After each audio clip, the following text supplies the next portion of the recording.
deck.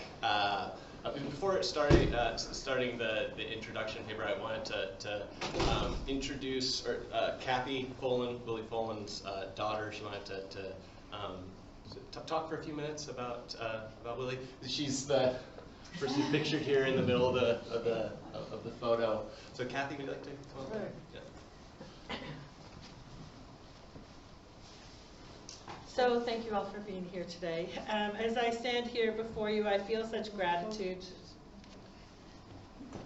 and abundant appreciation for the opportunity to share a few thoughts about a truly interesting, funny, focused, thoughtful, relentless, and even difficult at times, kind, loving, and super motivating and encouraging person that you all know as Dr. Folan, Willie, Bill, and maybe even Billy. I knew him as Dad. He has chatted with me over the years about his collaborations on research papers and digs with several of you, his colleagues. I've heard your names for many years, like friends I haven't yet met, but I know you because of your experiences with my dad. My dad shared the tales, the ups and downs, and politics of the process of getting permits, funds, supplies, support, and transportation into remote areas. Then the work of building an infrastructure in the jungle to support the team to live there while they were getting the work done. So many stories of spiders, snakes, machetes, wild animals, mud, rains, and good food. Visits from colleagues that were curious, conversations, laughs, discoveries, and so much more. These were some of the best experiences, I believe, for my dad.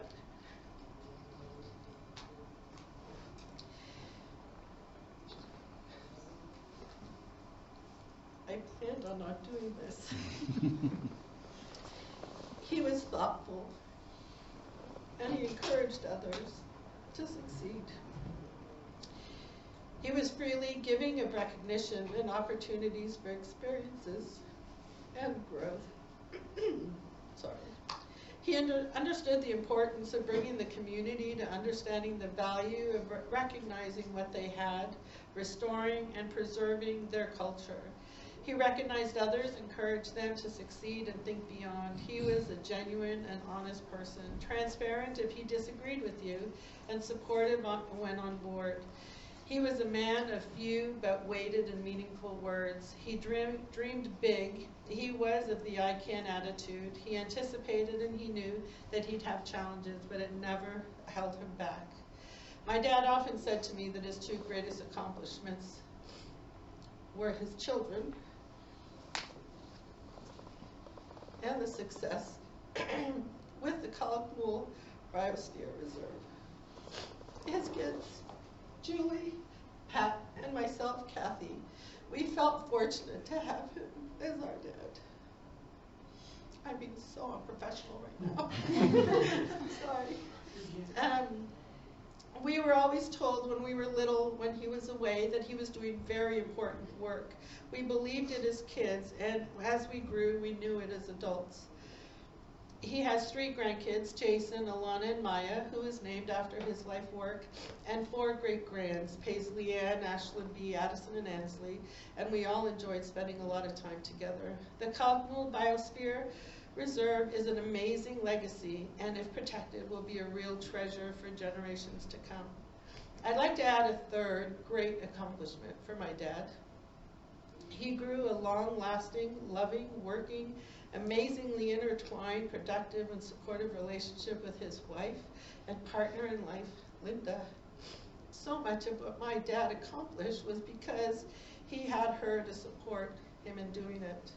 My dad told me once, and those that know you will hear him say this, growing old isn't for sissies. We talked about the losses inherent in growing old. My dad, a man of science, did not have a faith-based belief, unlike myself. However, I shared my perspective of what I thought would come next.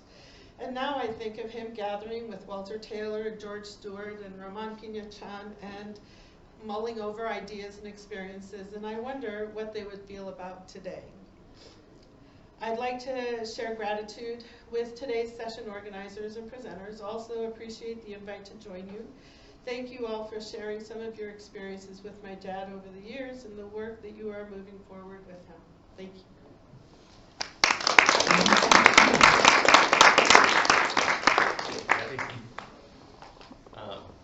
So the first paper here is listed as a discussant, but it's just a kind of an overview of William Folan's career. And we're about in a 10% sample here because Willie actually shared his memoir with me, and I was trying to kind of come up with a summary of his contributions, and that 15 minutes would be completely insufficient for that. But I've noticed that there's kind of a trope with movies and TV recently where they'll start off with with a moment from the end, like a little snapshot, and then go back to the beginning. So I wanted to kind of do that. So when I was in graduate school, I got a phone call from a strange number, and I picked it up, and it was a very gravelly voice on the other end. There, "Hi, Sheriff, this is Willie Folan. Would you like to come down to Champlaton and do a settlement survey?" And little I know, that was one of those, when I'm looking back, one of those moments that was a fundamental turning point in my life and career. So I'll come back to that in a few minutes.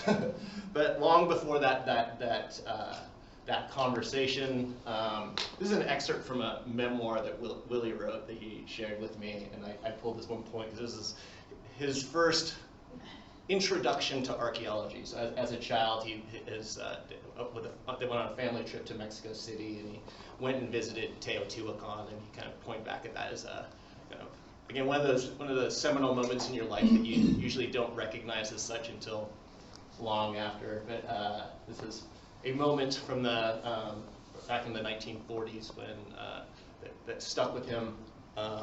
Later on, he would go on to serve in the Air Force.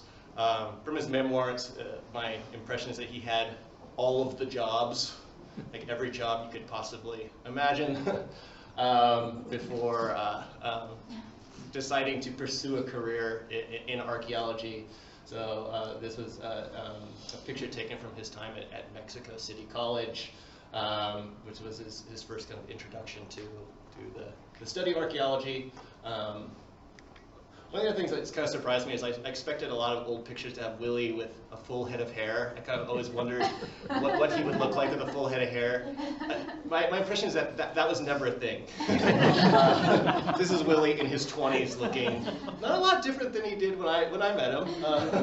But his first professional excavation was at the site of Yagul near Mitla in Oaxaca back in the 1955, 1956.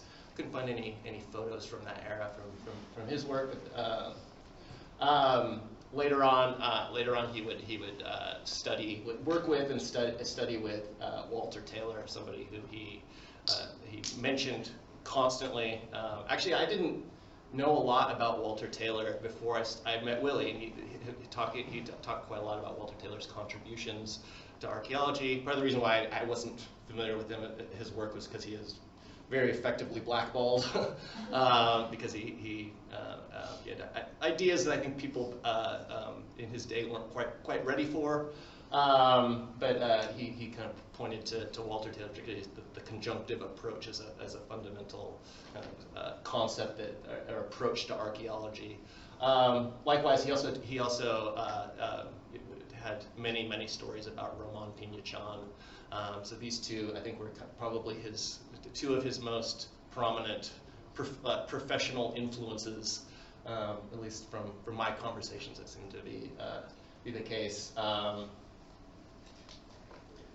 Later on, he would he was involved in the project, and really amazing project, involved a lot of people at Untitled Chapter. So there's a picture of his excavations there. From the photos I've seen, this is the earliest one I saw of his Fidel Castro phase. But he discussed actually working at the church building, the colonial church at Untitled Chapter, and so I'd heard a lot about this before. The first time I got to visit the site, so it was really amazing for me to see that after having those conversations. Not long after the Folan project, so this These photos, I think, really kind of highlight one of the things I really respected about Willie's approach to archaeology. So once this cave was discovered, there was a lot of ritual deposits in it, like a lot of caves in the Maya lowlands. And here in this photo, this is they brought in people from the local community to basically observe the proper rituals to respect that place and to make a connection with the community while entering sacred ground, which, again, back in that time period was something that archaeologists didn't do a lot of. We don't do that nearly as much as we should. So again, I think this is a case of Willie being well ahead of the norm. This is, I think, peak Fidel Castro days, but yeah, there's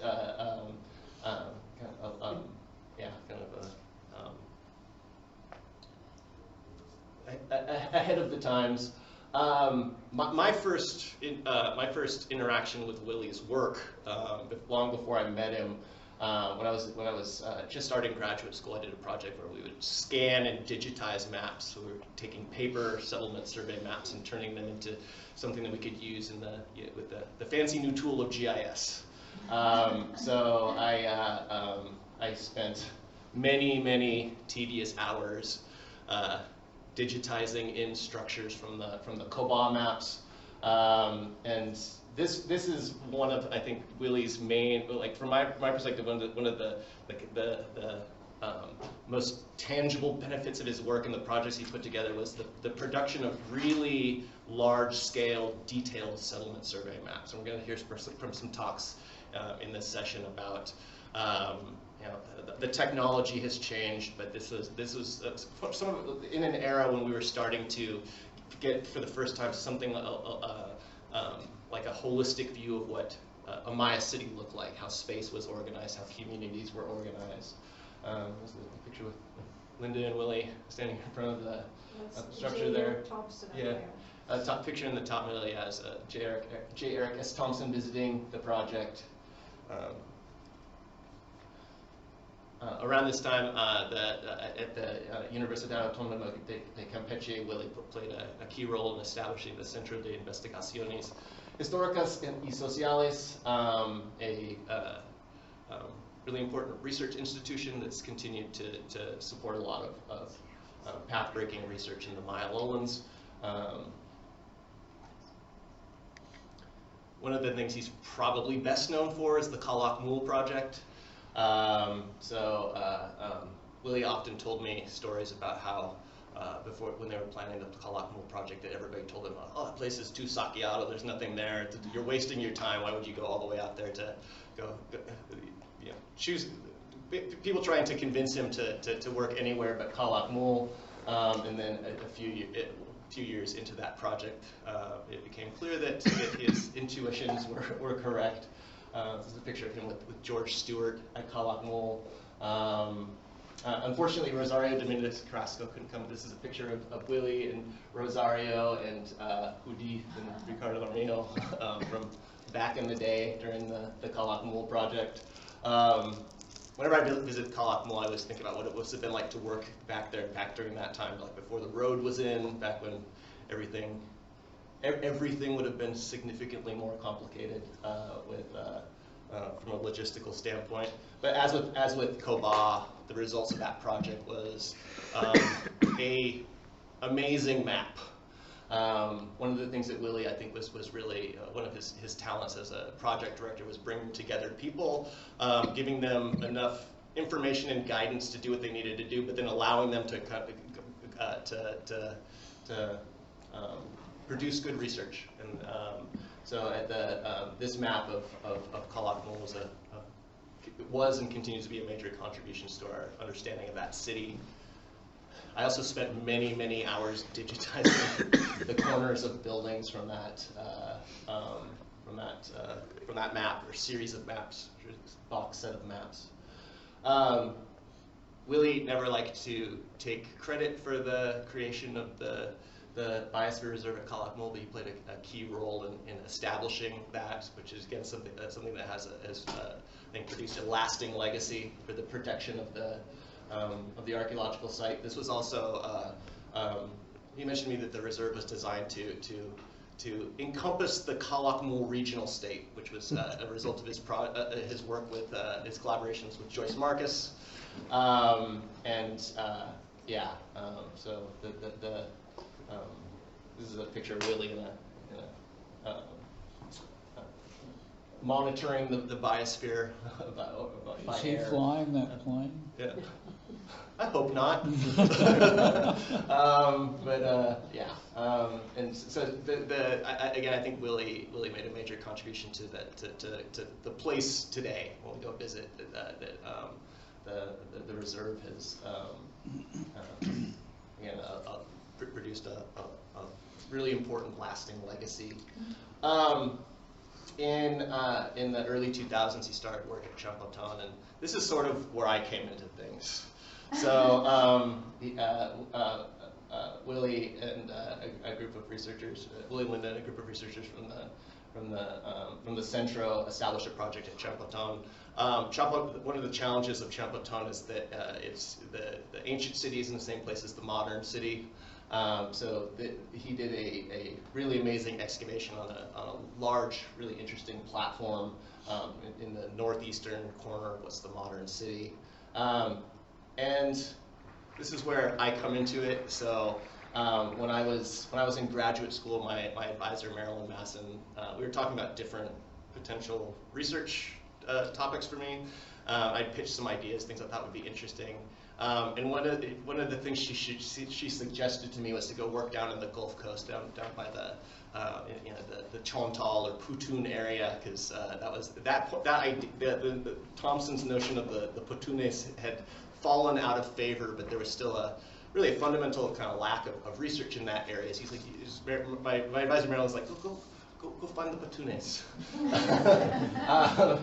And I did. I got a small grant as a graduate student, like a $200 grant or something, to go to Campeche, and I met with some archaeologists, some archaeologists, visited Etzna, and I was told to go talk to William Folan. So I went to the university, and it was during the summer, so almost no one was there. There was the staff were there.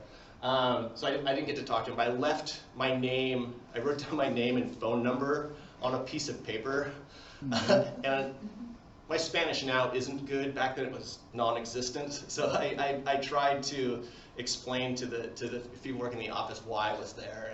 And I'd never met Willie at all, didn't know anybody from there. But I just basically scribbled down my name and phone number.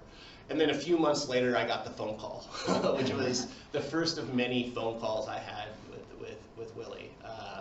For those of you who knew him and worked with him, he was pretty old school, right? He didn't email. He didn't use computers. He didn't even write with a ballpoint pen. He used the proper, proper quill, fountain pen. But he was a prolific phone caller. So after, right around this time, he invited me to come out and work at Champotton. And I think my experience with him was like probably a lot of yours. He helped me facilitate a project. He helped me get things going, and that involved learning how to navigate working in Mexico. Especially as an outsider, learning how getting permits works, learning how to lending me refrigerators. My work in Champotton would have absolutely never happened if it wasn't for Willie and Linda and everybody else from the CIHS. But anyhow, when I started working with at Champotton, this project Willie was finishing up these excavations and some other excavations in the modern city. My role in that was to kind of provide a regional context. I'm going to talk about that a little bit later in another paper. But this was a really interesting structure, fairly architecturally unique. I don't know if you can see that the staircase of this platform are made out of absolutely massive, like single, just megalithic architecture, a little bit different than the megalithic architecture from Yucatan, like the early classic architectural style. So I basically came into Champoton towards the end of that project. At that point, Willie had also worked with Yvonne Spraj, who was doing a reconnaissance in the Calakmul biosphere, and around that time, the site of Oshpemul was relocated. So during that time, Yvonne was basically going out to the biosphere to relocate sites that were found in the 1930s that had been lost. So Oshpemul was one of the more kind of impressive of those relocated sites. And then Willie and Linda played a key role in kind of once that site was relocated, establishing a presence there, building a field camp and having people monitor and protect the monuments. So there was, what, 30 or so carved monuments, a lot of stelae still in PA, and this was the last project he was actively involved in. I remember talking with him towards the last few seasons he was out at Oshpemul, and I was like, trying to talk him out of going out in the field like an idiot. I remember saying, like, Willie, like, how are you going to go work at Oshpemul? He was at that point walking with a cane, had got some trouble getting around, and I just thought it was crazy that you would go out to, I don't know if any of you have been to Oshpemul. Oshpemul is not a terribly easy place to get to, but it's also up on a hilltop. For me, walking from the camp up to Oshpemul is a hike. But Willie was so committed that he would go up to the top and set up camp, because going up and down the hill was well, probably took up too much time. Yeah. So in terms of Willie's contribution, again, I can't really give a holistic appraisal of that. Definitely not in 15 minutes. But some of the areas where I think he made a particularly important contribution was in the realm of questions addressing the role of climatic change in human ecology, human environmental interactions. This was a paper, really important paper written in the 1980s. Again, at this point, people in our field were not interested in ecological, environmental questions at all. And again, I think that this was the type of work that a lot of people started doing a decade later, 15 years later, including a lot of people in this room right now. For my own work, I was most influenced by Willie's contributions to the study of Maya cities and polities, which I think kind of go hand in hand. The Koba book, a really important contribution, and important empirical contribution, but also an important interpretive contribution. Just the title of it, A Classic Maya Metropolis. Back during that time, we were having really stale debates about whether Maya cities were cities. In our field, I think one of the things that we struggle with a lot, that continues today, is the legacy of old ideas. In this case, I think Willie was well ahead of the consensus, and I remember even decades after that book was published, people saying, "Oh, it's not really cities." But Willie's arguments were empirically grounded, right? He brought receipts. He mapped these places in there at scales that most projects were not operating at pre-LiDAR. Yeah, this image was incredibly influential in my thinking about Maya politics. This is his a work by Joyce Marcus, and Joyce and Willie saw eye to eye coming from very different perspectives. Joyce from an epigraphic perspective and Willie from an archaeological perspective. But yeah, Willie was talking about large cities that served as the capitals of regional states.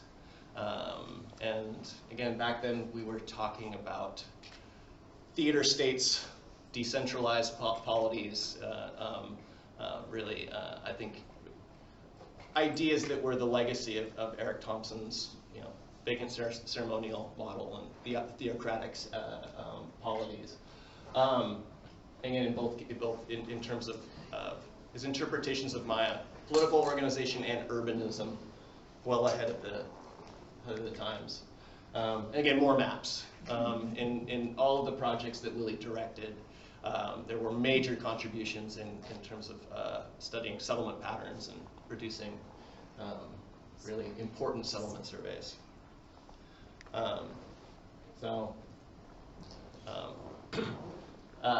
One of the reasons why I used to always love to come to the SAAs was it gave me a chance to touch base with Willie. I almost expect to hear a voice in the back saying, "Talk louder."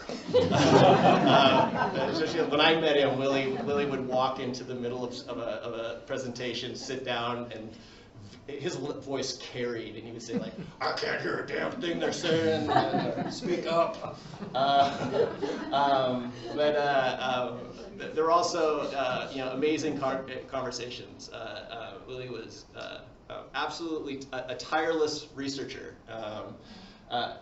Most of what he did in the time I knew him, that was when he was in his mid to late 80s, like long after most of us retire.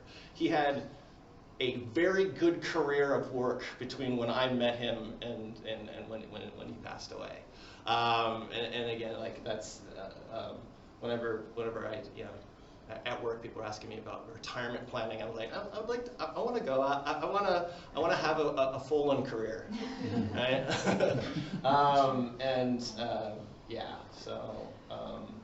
Anyhow, I'm really looking forward to listening to all of the presentations in this session. It's been an honor for me to see all the papers, particularly for the parts of Willie's career and life that was long before my time. Thank you so much for listening. One of Willie's colleagues from his work in the what was it? The one with the red shirt, John Dewhurst. Oh, okay. Who is this? John Dewhurst from Canada. Yeah, John Dewhurst is a colleague of Willie's from his work in the Nootka Sound, like up in the northwest coast, which is a part of his work that I think most of us are not familiar with. Unfortunately, John couldn't make it, so Joel's gonna read a paper he sent.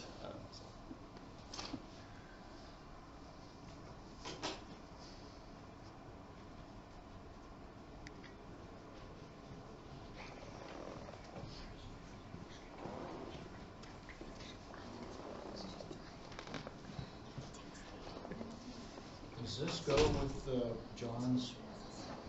Yep. Yes. Yep. Very good response.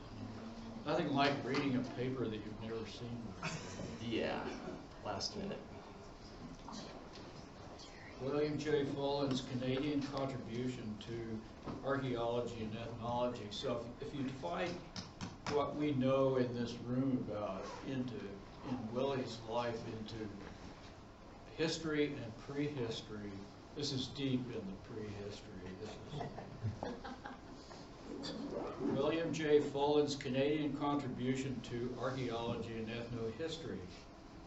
William J. Folan is best known for his lifetime of many contributions to Mayan archaeology. But in the mid-1960s, Willie undertook national important heritage projects in Canada that advanced the then nascent movement of modern processual scientific archaeology inquiry that prevails today. There are few archaeologists alive today who experienced archaeology before the now long-standing current approach developed. Indeed, most archaeologists today were born after 1960. I guess John would be surprised if he looked around in this room, wouldn't he?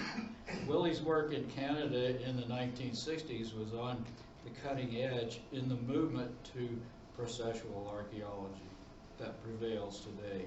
In this fortunate, in his formative years, Willie embraced Walter W. Taylor's conjunctive archaeology. Willie attempted to apply the conjunctive approach whenever he could. Willie's Canadian projects in the vanguard of the movement toward processual archaeology set national and provincial precedents. From 1965 to 1972, Willie directed 2 unprecedented long-term, large-scale archaeological projects essential for the authentic heritage development of the National Historic Sites in Quebec and British Columbia. And we have a title here, which must be the title of one of the projects, Fort Coupon de Lac National Historic Site. In 1965 and 1966, Willie directed the massive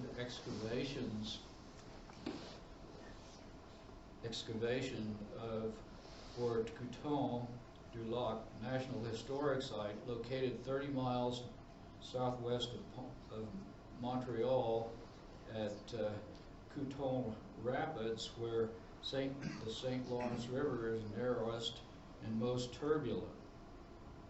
Coulton de Lac was a key portage encampment on an ancient transportation corridor used from Laurentian archaic times until the Coulton de Lac, the Royal Engineers built the first log canal in North America.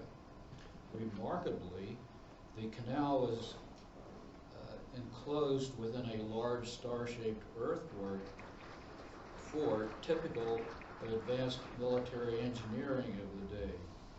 Nearby, on an island in the Coulton Rapids, a prisoner of war camp held captured American soldiers. The archaeology excavations at Fort Coulton de Lac and its canal were extraordinary. Some 60 laborers worked 12-hour days, 5 days a week through hot, muggy summer. Willie, in his typical fashion approach to efficiency, brought a mining railway into the canal to manage the enormous quantities of excavated dirt and large building stones. Following the 2 seasons of extensive excavation, Willie directed a large team of researchers to analyze the historic excavation structures and thousands of recovered artifacts. Their studies made possible an architectural stabilization of the revealed structures and accurate reconstruction on the site of the War of 1812 octagonal bastion. Since the 1970s, Parks Canada has operated Coulton de Lac as National Historic Park with an on-site interpretive program. It's kind of funny, but I never heard about this project. You must have been keeping it secret from me. As all I ever heard was the next one, the UQuat project. I guess that means I should. No, they got you. Yeah. I'm sorry, we put it up too soon. Yep. There it is. Oh, okay. So we kind of jumped forward there. In 1966, Willie began the UQuat project, a long-term multidisciplinary study of Nootka National Historic Site. The famous village and port of call, called historically known as Nootka, or Friendly Cove, located on the southern tip of Nootka Island in Nootka Sound, midway on the west coast of Vancouver Island. The Moa-Chant name for the village is UQuat, meaning windy place. Here, the first prolonged culture contact with Europeans in British Columbia took place in 1778 when Captain James Cook replenished his ships for 2 months in Nootka Sound. The maritime fur trade started at Nootka, or UQuat, in 1785, and until the early 19th century, UQuat was a major port of call for traders and explorers who vied for control of the trade and Northwest Territory of the Northwest Coast. Nootka, or UQuat, was the center of the attention for British, Spanish, and American competing powers. Famous Chief Makina of the Moachok held center stage. In 1788, British trader John Mears established his factory at Uquat. In 1789, the Spanish established their northernmost military post, Santa Cruz de Nootka, at Uquat. Spanish explorers Malaspina, Navarez, and Galeano competed with British explorer George Vancouver to claim the west coast. Eventually, the Nootka Convention resolved the Spanish and British claims in favor of the British.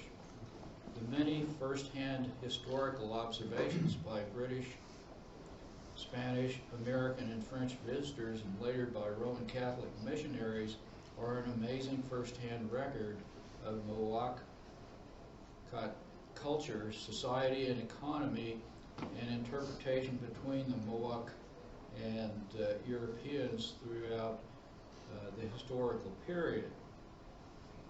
The written historical record was complemented by detailed oral history collected by anthropologist Phil Drucker in the mid-1930s. Apart from some New Chatnult oral history accounts, the prehistory of the west coast of Vancouver Island was essentially unknown. In the complete absence of archaeology, anthropologists had to speculate on the Eskimoid origins of Nootka culture. In 1966, the Moawaka tribe, led by Chief Makina, a descendant of the famous historical chief, still occupied Uquat. Chief Makina welcomed Willie and the National Historic Site Service to carry out a definitive archaeological study of Uquat for heritage development of a national park with an interpretive center to be established at Uquat. The Moawaka oral histories, together with numerous European accounts and unprecedented archaeological project directed by Willie, provided an amazing set of data for the study of culture, subsistence, and settlement through time at Nootka Sound. In 1966, Willie designed the Uquat project, introduced new archaeological methods based on the conjunctive approach into Canadian archaeology. Uquat appears to have been the first Canadian archaeological project that carried out comprehensive data recovery and analysis. All cultural remains, including faunal remains, were collected for analysis. Contextual records was three-dimensional in relation to natural stratigraphy. Uquat project was also among the first in British Columbia to involve in-depth consultation and participation with an indigenous group, in this case, the Moawaka First Nation. Their chief designated the excavation location in Uquat Village. Over the field season, more than 30 band members worked intensively with a team of Parks Canada archaeologists to excavate with trowel and dustpan a trench almost across the middle of the village. The trench had maximum dimensions of 65 feet long, 15 feet wide, and 14 feet deep. All excavated material was screened for recovery of all faunal remains and artifacts in situ. The excavation collected 9 cubic feet of cultural material for analysis. The unusually enormous amount of recovered material, cultural material, represented processing problems. To keep excavation provenance when the material was sorted into, provenience, when the material was sorted into many subsets for analysis, Willie devised an effective control system based on strips of commercial dry cleaning tags. The unprecedented, enormous, comprehensive recovery from Uquat and from other large excavations in the 1960s and 70s encountered a serious problem for analysis. Unlike today, few trained specialists with facilities and reference collections were available for long-term analysis of the enormous quantity of fauna remains and faunal remains and artifacts. Back then, archaeologists relied on a small number of available academic biologists, such as ornithologists, mammalogists, and malacologists. Parks Canada established a training program for artifact specialists and contacted academic biologists to analyze most faunal remains. However, specialists could not be found to analyze enormous fish and mammal remains from Uquat. Under Willie's direction, the Uquat project achieved a comprehensive analysis remarkable for its day. The project carried out an unprecedented analysis of historical artifacts, beads, metals, glass, ceramics, clay, smoking pipes, and Spanish pottery. The analysis of thousands of indigenous artifacts in their depositional context was extraordinary. Except for mammal and fish remains, the other faunal remains were comprehensively analyzed in their disposition context. Avian fauna, mollusks, and barnacles. Also, all the human remains were analyzed in their depositional context. In 1982, Professor Roy L. Carlson, Department of Archaeology, Simon Fraser University, reviewed the published archaeological reports on Uquat, Volume 1 through 3, and Carlson wrote, "One will find everything one always wanted to know about every excavated at a coastal archaeological site, except for several important analyses yet to come, such as fish and mammal bone identification frequencies. Artifacts, avian fauna, barnacles, beads, ceramics, geology, glassware, human osteology, lithology, mollusks, and tobacco pipes in all of their frequencies, variations, distributions are all given. Everything is well described and well illustrated, and the report is the best ever to come out of Ottawa describing an archaeological project in British Columbia." End of quotation. In addition to directing the Uquat project, Willie researched the ethnohistory of Muwakat and Nootka Sound. He collected oral history information from several highly knowledgeable Muwakat and Muchala, about the Northwest Coast pronunciations here. Willie confirmed and elaborated on Philip Drucker's classic ethnography of the northern Nootka. Willie also put major historical events and social change in Nootka Sound into a ethnohistorical perspective. His ethnohistorical research on community and economics and settlement patterns in Nootka Sound was the basis of Willie's PhD dissertation in 1972 at Southern Illinois and conference papers. Isn't that interesting? The combined results of all of the Uquat processual, quote-unquote, analyses is the first detailed cultural history of New Cha Milt village in the west coast of Vancouver Island. It reveals a single cultural evolution in place of over 4,000 years to the mid-20th century. However, back in the day, in the late 1960s and 1970s, the picture was unexpected. Since then, archaeology in many places on the northwest coast has revealed similar findings. In all his projects, Willie was an insightful director with an amazing gift for understanding human nature, especially of local politicians, bureaucrats, and communities. Willie's, an ethnohistory of bureaucrats there. Willie's thoughtfulness, kindness, generosity, and great sense of humor touched us all. It was truly a wonderful privilege for me to work with Willie for so many years. He was not only a most marvelous mentor, but a lifelong dear friend. Well, you and I both know a lot more about Willie's obscure prehistoric past.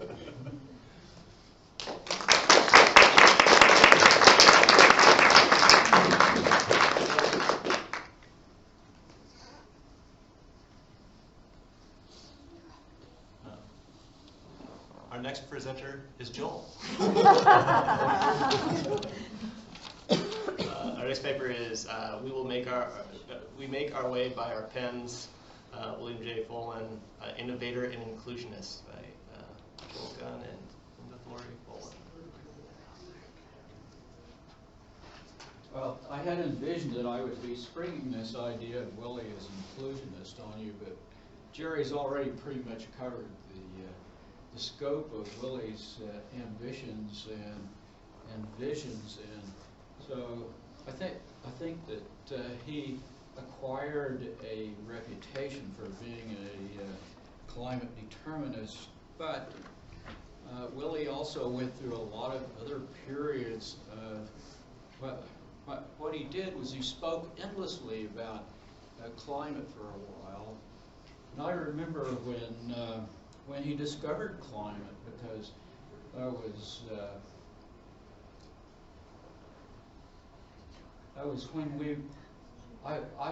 a new professor at the University of Texas at San Antonio, and I had this, it was a brand new university, and they put me in this great big office, and there was me kind of rattling around in this gym-sized office, and then Willie shows up, and they put him in the same room with me in the same office, and it just happened that Dick Adams was the dean of the School of Social Sciences that we were in, and I'd already been working with Dick for a while on climate impacts on North American cultures and things like that. We were sitting around in this office, and Willie was making himself comfortable, bringing in tons of books and things, and I explained this thing about that Dick and I were working on, about how climate impacted cultures and stuff like that, and you could just see a light go off in his head, and he didn't talk about anything but climate for about 10 years, and then he eventually ran into another subject, the nature of which was, we'll kind of drift through some of these things. But anyway, he would come on to something else, and then he would talk about that endlessly for 10 years. And I think that what was going on was that that's the way he familiarized. And obviously, in the prehistoric period, he had already been through such things like the discovery of the processualism and how they resolved provenience for artifacts and analyzing all this stuff and putting it together.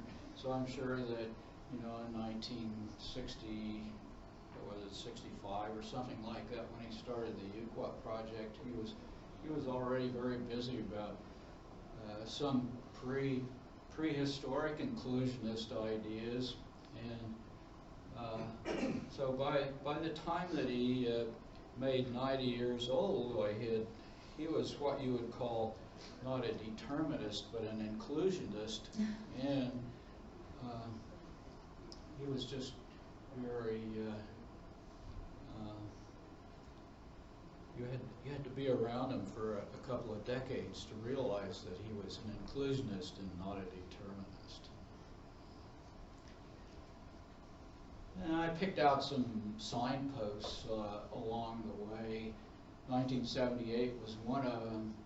next one is 1989, because that's when my archaeology ceases to be prehistory for me and starts to ring true, because he invited me down to Campeche in the summer of 1989, and I had my first experience with the wet season there coming in on the plain.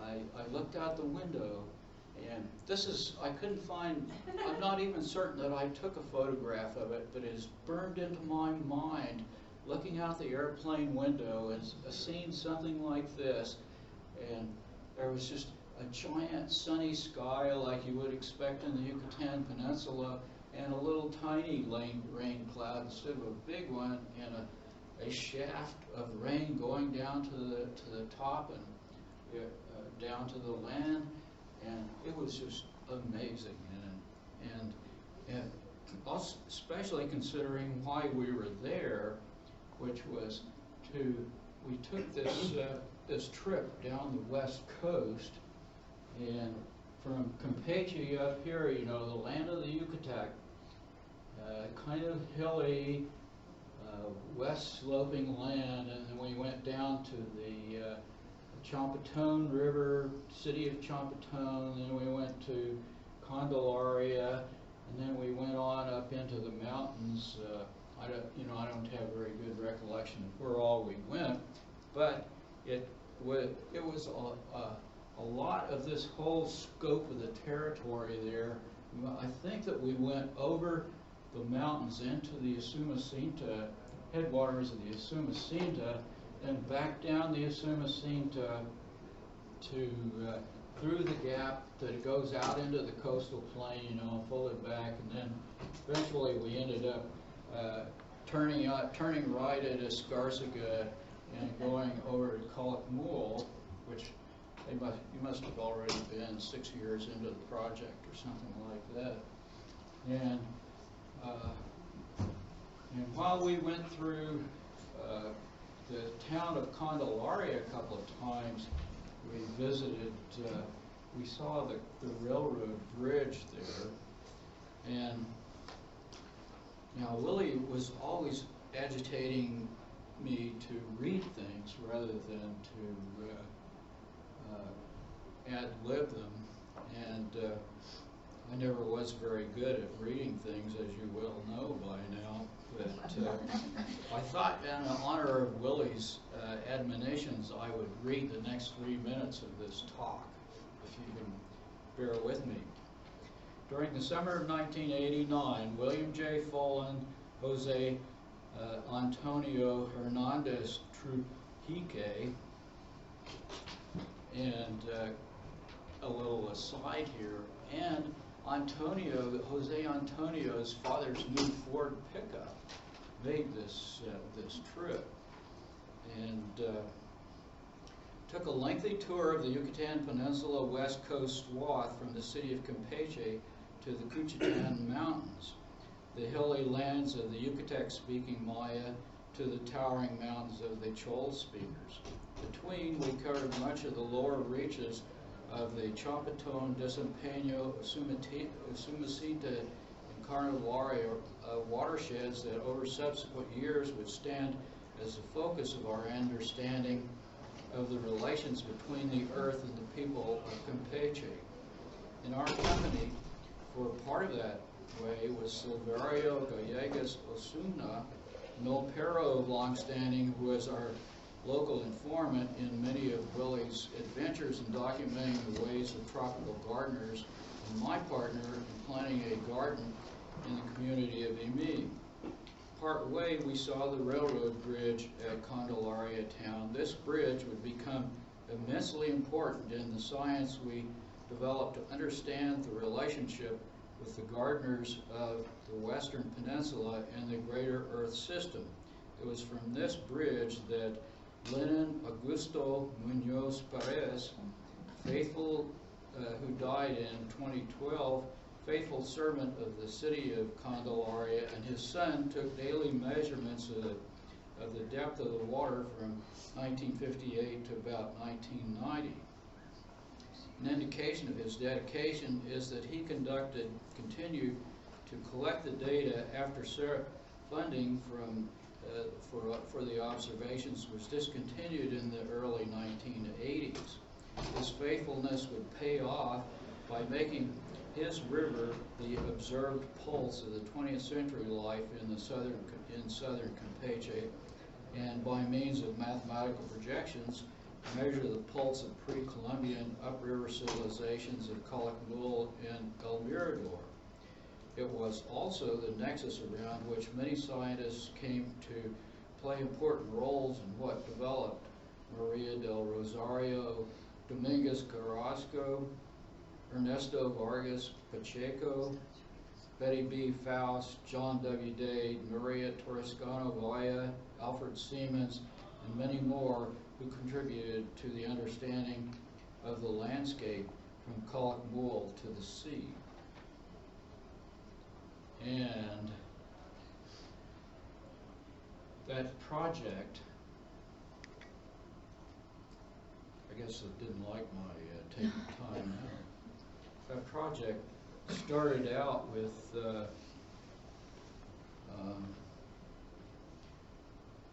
running from, this is probably a pointer, started out going from Calakmul.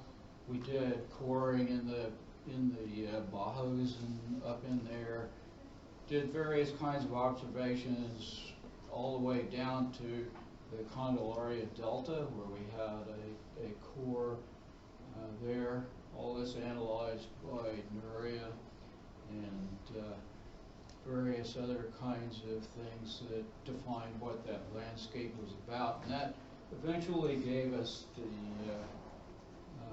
pictures of the global and local relationships that we were interested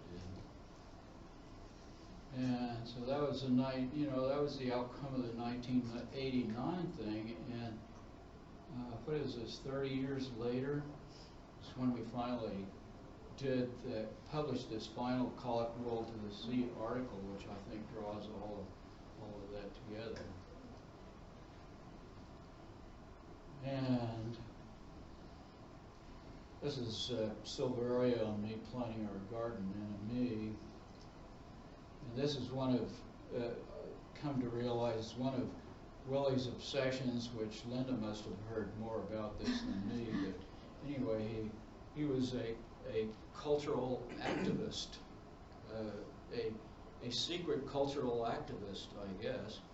But the pegging date on that was he got this grant to study every aspect of the Calakmul Biosphere Reserve, and we collected data like you wouldn't believe, on rainfall data and this and that and the other thing. All that stuff was defined in a publication in 1992 of the management summary of the Calakmul Biosphere Reserve. And one other mentionable is that he worked with this man I think is very interesting, Avila Chi, who was a collector of latex in the interior, and these people knew all of the stone monuments that would become later studied by epigraphers and things like that. So he unfolded them. Avila Chi unfolded the map of all of these things, and it became very clear that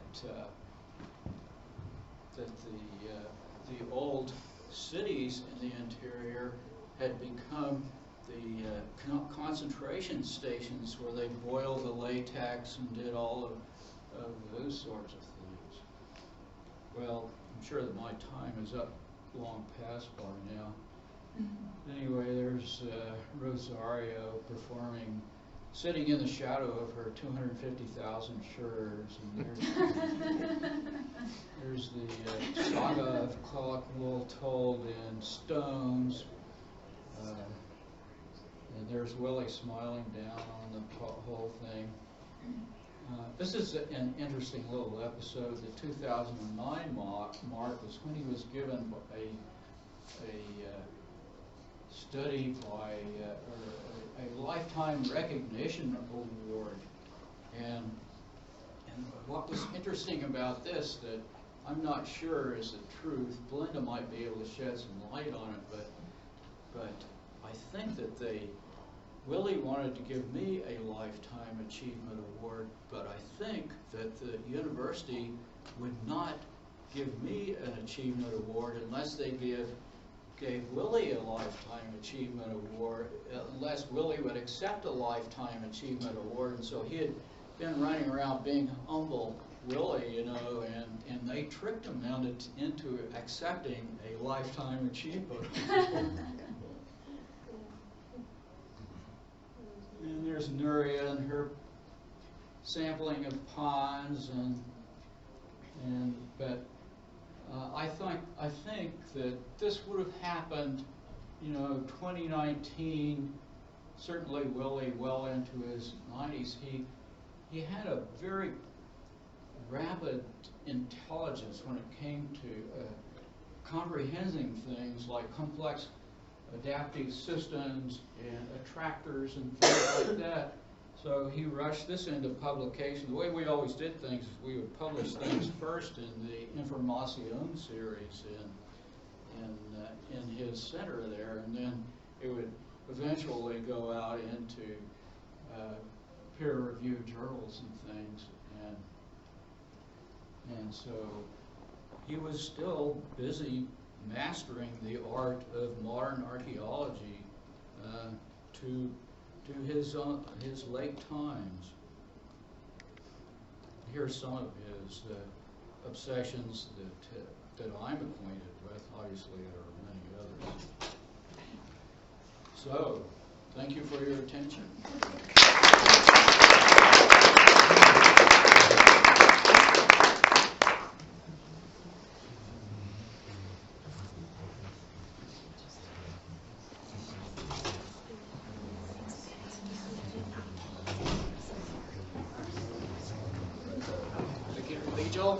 Our next presentation is by Nuria Torrescano Valle, titled Paleoecology in Petén, Campechano, a collaboration of more than a decade. Nuria was unable to make it to Portland for this, so she sent a recorded lecture, so we'll do that right now.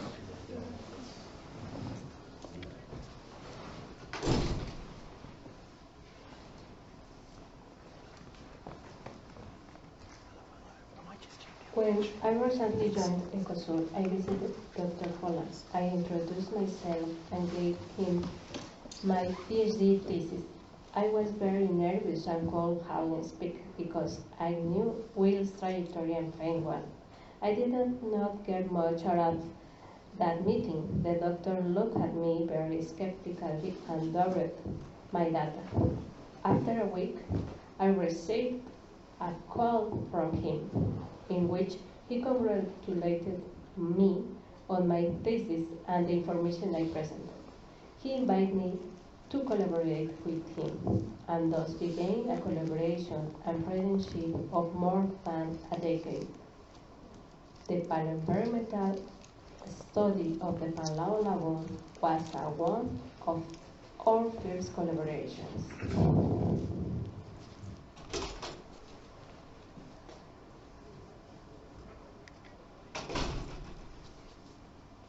The work of the Petén Campechano has been undoubtedly the most enriching collaboration because of the diverse scientific products we have worked on. Your gun has undoubtedly been the best accomplice in this adventure. I consider that the data we have obtained constitute an important contribution for a better understanding of the environment and the influence on it by the Maya culture in the last 3,500 years.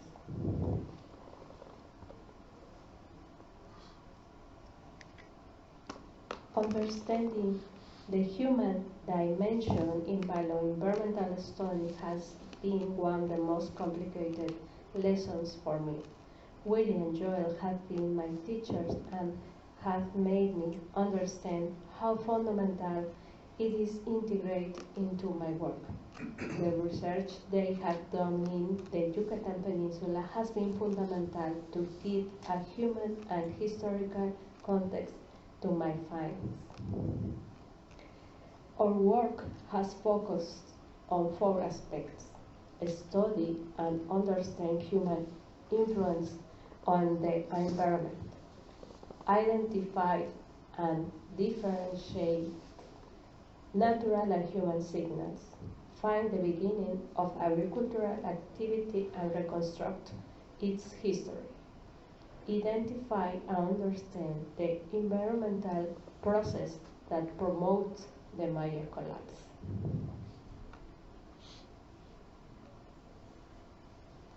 Proxies, the evidences.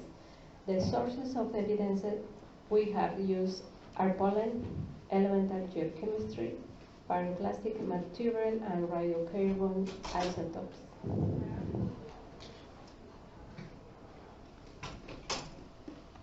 The sites. The data presented here come from fossil sediments obtained at 3 sites: Lake Silvituk, Lake Chupich, and Aguada Oxpemun. All 3 are sites close to archaeological sites: Silvituk, Ushul, and Oxpemun.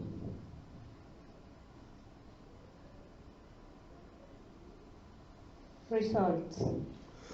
In the following graphs, I show the data we have obtained in the Petén-Campechano region. From left to right, we observe data from the isolation curve based on data from Stengenberg et al. 2009. The precipitation curve based on our fossil pollen data and modern pollen rain.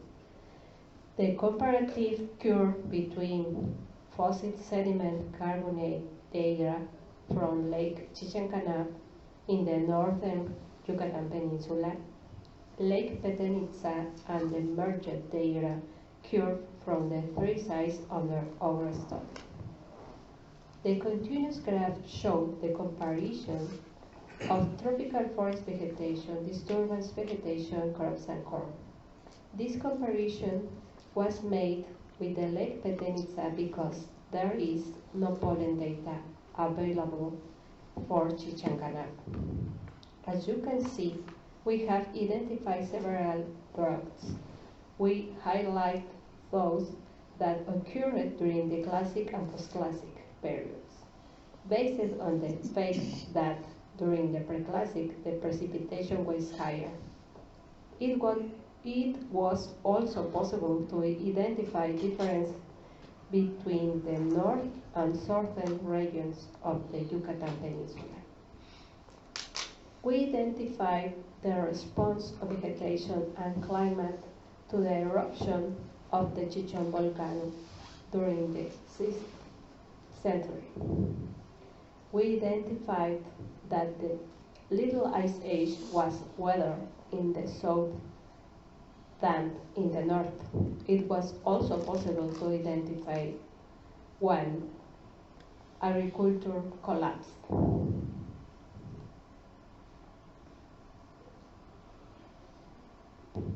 In this graph, I show you our last work, in which we analyzed the elemental geochemistry of 2 of the mentioned sites, the pollen as well as the pyroclastic material identified. With the data, we made a model of curves that represent environmental and cultural indicators.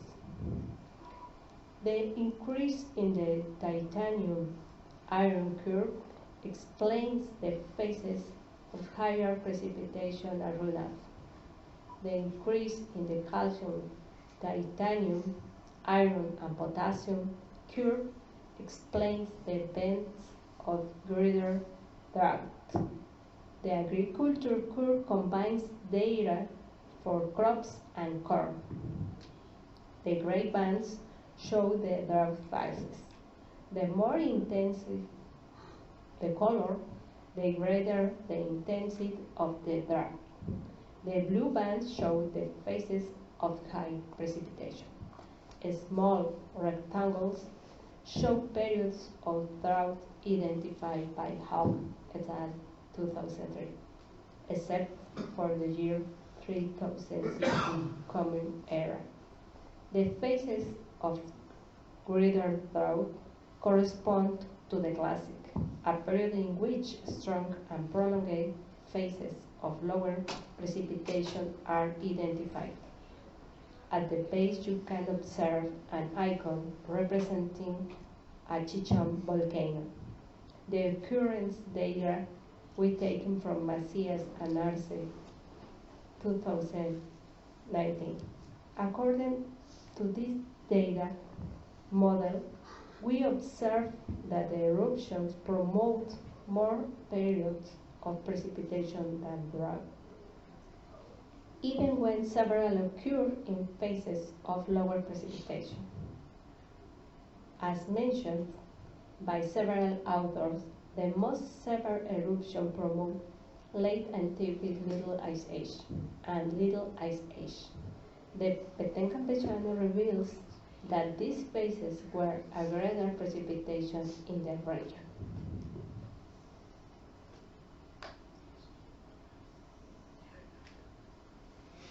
Conclusions. The Petén Campechano has been the focus of many archaeological and anthropological studies, but lies in the area where few paleoenvironmental data have been obtained to the enable interpretation of long-term relationship among climate, environment, and the humans in the region. This study provides new data on the climatic, environmental, and agricultural history of the area over the last 3,500 years.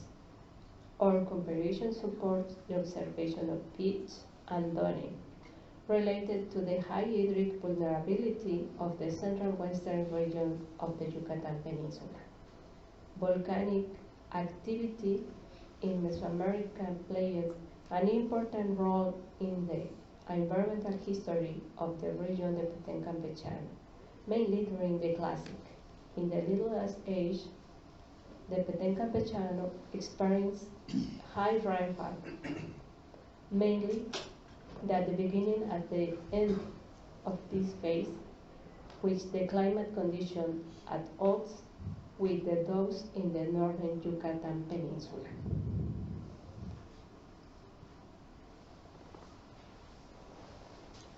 Conclusion 2. El Chichón volcano remains a candidate for quite possibly more than one contributor to the 536 Common Era downturn in global temperatures. This implies that both local effects from the El Chichón and Ilopango and global effects from worldwide cooling of about 2 degrees centigrade could have contributed to the various conditions surrounding the late Antiquity Little Ice Age in the Petén Campechano and in Mesoamerica large. Especially convincing are the declines in runoff at the beginning of the Lila.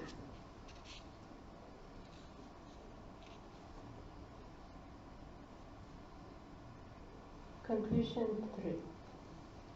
Increasing the multi-proxy and high-resolution paleoclimatic and paleoenvironmental research in the central and western of the Yucatan Peninsula region will improve comparison between records and identify differences related to the various climatic patterns that influence the region. The ancient Maya developed diverse agriculture and water management strategies that allowed them to maintain large population for millennia.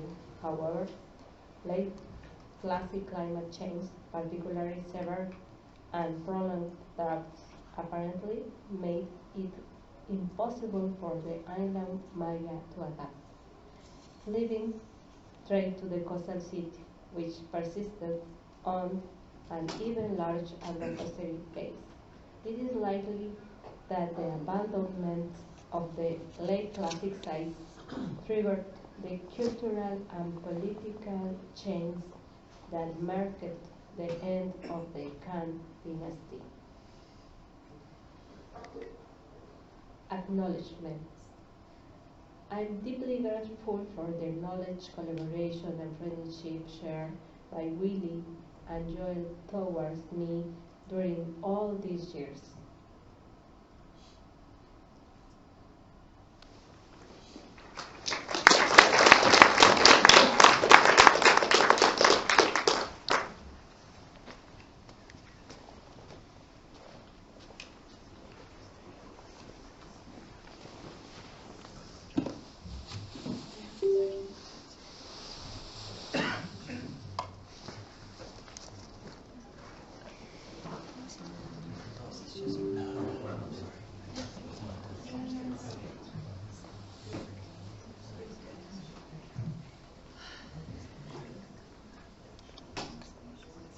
Our next presentation is titled LiDAR Reconnaissance of the Calakmul Urban Landscape.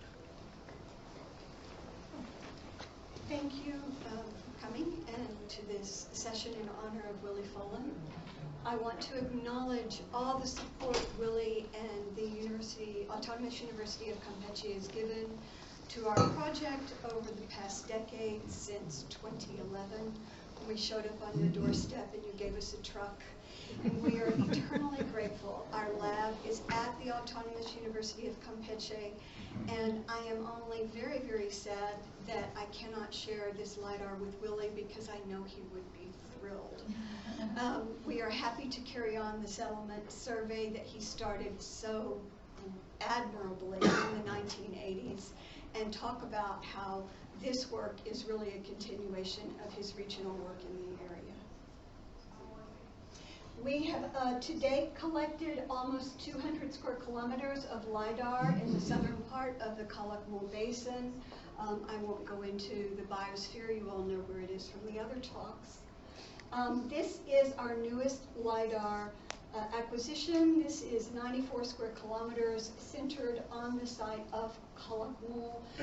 Just today, our newer LiDAR acquisition covering the Bajo Labyrinto and some other resource areas to the north was collected by INCOM, and so we hope to be reporting on that next year.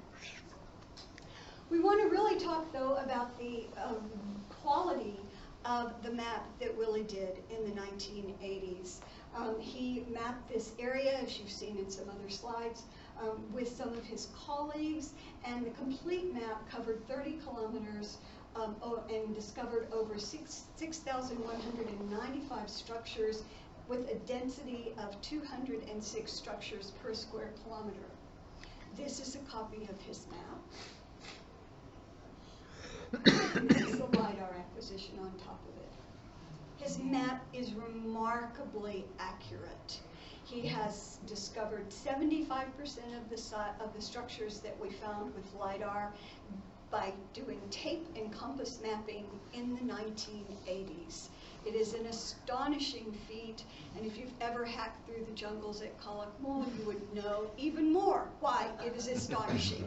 It is a dense tropical rainforest, much denser than Yashnoka, and to find anything in this area is truly a feat. This is the Calakmul urban core. We've discovered a few more structures in this area, and this is our density map of the new LiDAR. We have an urban core area of roughly 5.65 meters where we have a density of over 300 structures per square kilometer, and we have broken that down into 3 variations with a major peak here right outside of the ceremonial center, actually, with over 600 structures per square kilometer. But the other area is also remarkably dense, showing new sites that we've found and older sites that are also remarkably dense, El Labyrinto and Tashil. In comparing it to other surveys that have been done through the Pakunam LiDAR survey, we use the exact same parameters in order to create our density maps. We can see that Calakmul is much larger than Tikal and Nachtoon, the two other largest cities with density in the Pakunam LiDAR survey. It is also larger than Karakol, which has an urban core of 2.2 square kilometers, with the one in Calakmul as 5.65, and Tikal, which is quite large, but with a lower density. This is a density map of the entire region, so the density actually extends beyond Calakmul, south all along around Laberinto, and on the southern side of the Laberinto, with densities around Pared de los Reyes and Yaxhnocal. So the entire region, as Willie predicted, is a megapolis, just a huge, dense urban landscape. One of the reasons why it's so dense is because of this particular architectural style that we're calling the Laberinto style.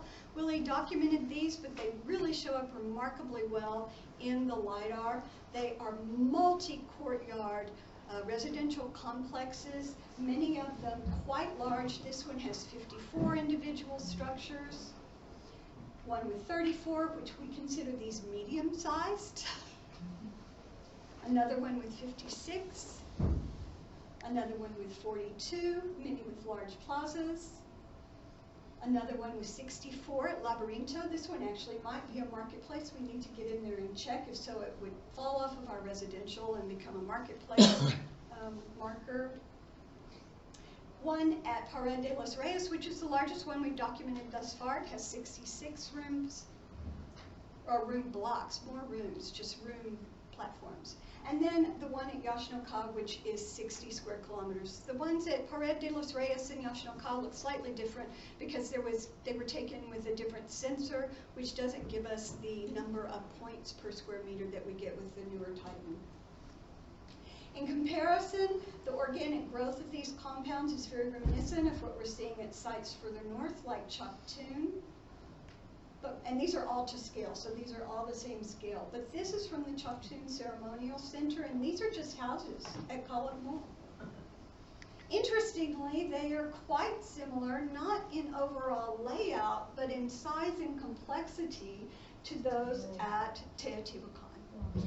And so these are on the same scale. This is the intermediate status apartment compound and the high status apartment compound identified by Michael Smith. And so we think we're looking at the kind of density that we've seen at Teotihuacan, although the organization, we're not saying these are apartment compounds, but they are very, very dense residential groups. We've identified two new settlements. One is Tashil. It is located to the east of Calakmul. It is a pre-classic settlement and may follow the middle Usumacinta pattern of the rectangular platforms. It is at least a day hike in there hacking, and we haven't gotten to it yet, but we plan to. The other sites that we have found, we find most interesting. These are post-classic moded settlements that ring the Bajo Laberinto, all around the Bajo Laberinto. We know that they're post-classic because of two particularly important identifying studies. One at El Mirador, conducted by Joel Palca and Carlos Morales, who actually identified a number of them at El Mirador, and the one that we found at Yaxhnocal, which we did not know what it was. And we dug the moat, and it's post-classic, and we have two radiocarbon dates. They are from 1450 to 1620 in date, so they are people coming back into the area to occupy the region, and so we're pretty excited about looking at the post-classic reoccupation of this particular area in the near future. Other features in the landscape include things like causeways. There are a number of causeways that we have identified. We cannot attest to the causeways across the Laberinto yet because we don't have that LiDAR, but we can compare the causeways that we have found with those that Willie and his team identified. The large calzadas in and around the main center. We have not yet found anything near Aguada 2 We have found this long causeway, although it is somewhat further south than where Willie initially identified it. But causeways are notoriously difficult to find, and the fact that he identified them so closely to where they are found in the LiDAR is very, very interesting. We also have a causeway going from the Cheek Knob to a Plazuela group, Plaza Plan 2 from Tikal. Actually, this is a very interesting group. It has a little triadic group here, and then they add on this Plaza Plan 2. And then you have this organic Laberinto group attached to it. So we're really anxious to get in here and do some excavation and look at the chronology of the area and understand the relationship between this particular residential group and the Cheek Knob. And this is very interesting. Sauk Bay, it appears to be very restricted. You can only enter it from the Cheek Knob or this group. You can't really get to it in any other way. We also have identified several marketplaces or potential marketplaces. These are a few. The very, very large one at Pared de los Reyes, which is a nested marketplace. Another nested marketplace at Laberinto. And finally, a very large plaza that we have speculated is a marketplace. It's got the configuration, it's near a Sauk Bay, it's near an administrative center, but we need to go and do some excavations to make sure that this plaza is also a marketplace. So in marketplaces of different types, like you see throughout this area of southern Campeche. This is a study done by my colleagues, Thomas Rule, McDunning, and Chris Carr, that use the G-light to identify marketplaces. So we have a number of marketplaces of this nested nature at Calakmul, and then maybe those that are the plaza marketplaces like we see at sites like Elmir, Caracol, also in the area. They're on different scales. It's a very complex economic scenario in this region.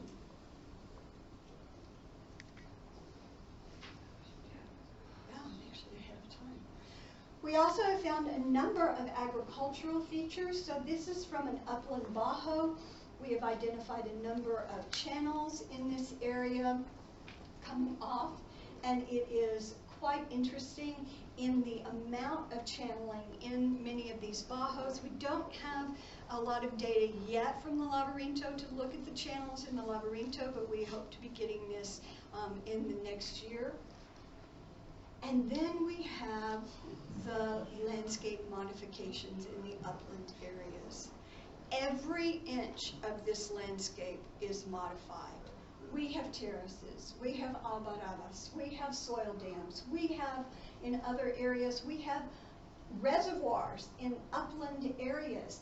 This area in here is the tallest, or the highest topographic region in this entire area, and it is covered with agricultural features.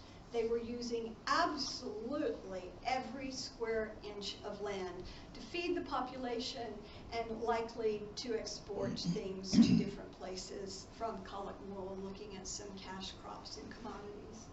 And finally, I just want to close, and I can't believe I actually did this in time, and say that in conclusion, this is a highly complex landscape. It is the most densely populated region in the Maya area. The chronology goes from roughly 900 BC to now we know 1620 AD, where we have probably, we know we have periods where it's less densely occupied, but it is an important region and a major city. The people who lived here at around 700 AD constitute a major population center, not just in Mesoamerica, but in the world at that time. And it is a remarkable feat to carve this out in this particular region. And I want to once again acknowledge the incredible work done by Willie in pioneering the archaeology in this area, in bringing the attention of the world to Calakmul to the attention of the world, to identifying most of the structures there before LiDAR with his team, his machetes, his tapes, and his compass, and to supporting us in our ongoing research and providing such mentorship so that we can continue with his important settlement pattern work in the region. Thank you.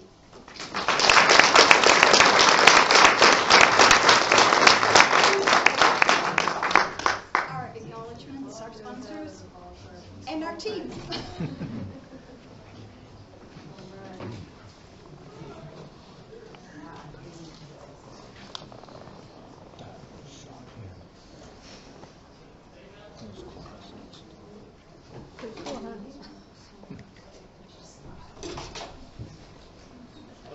Next paper is by me.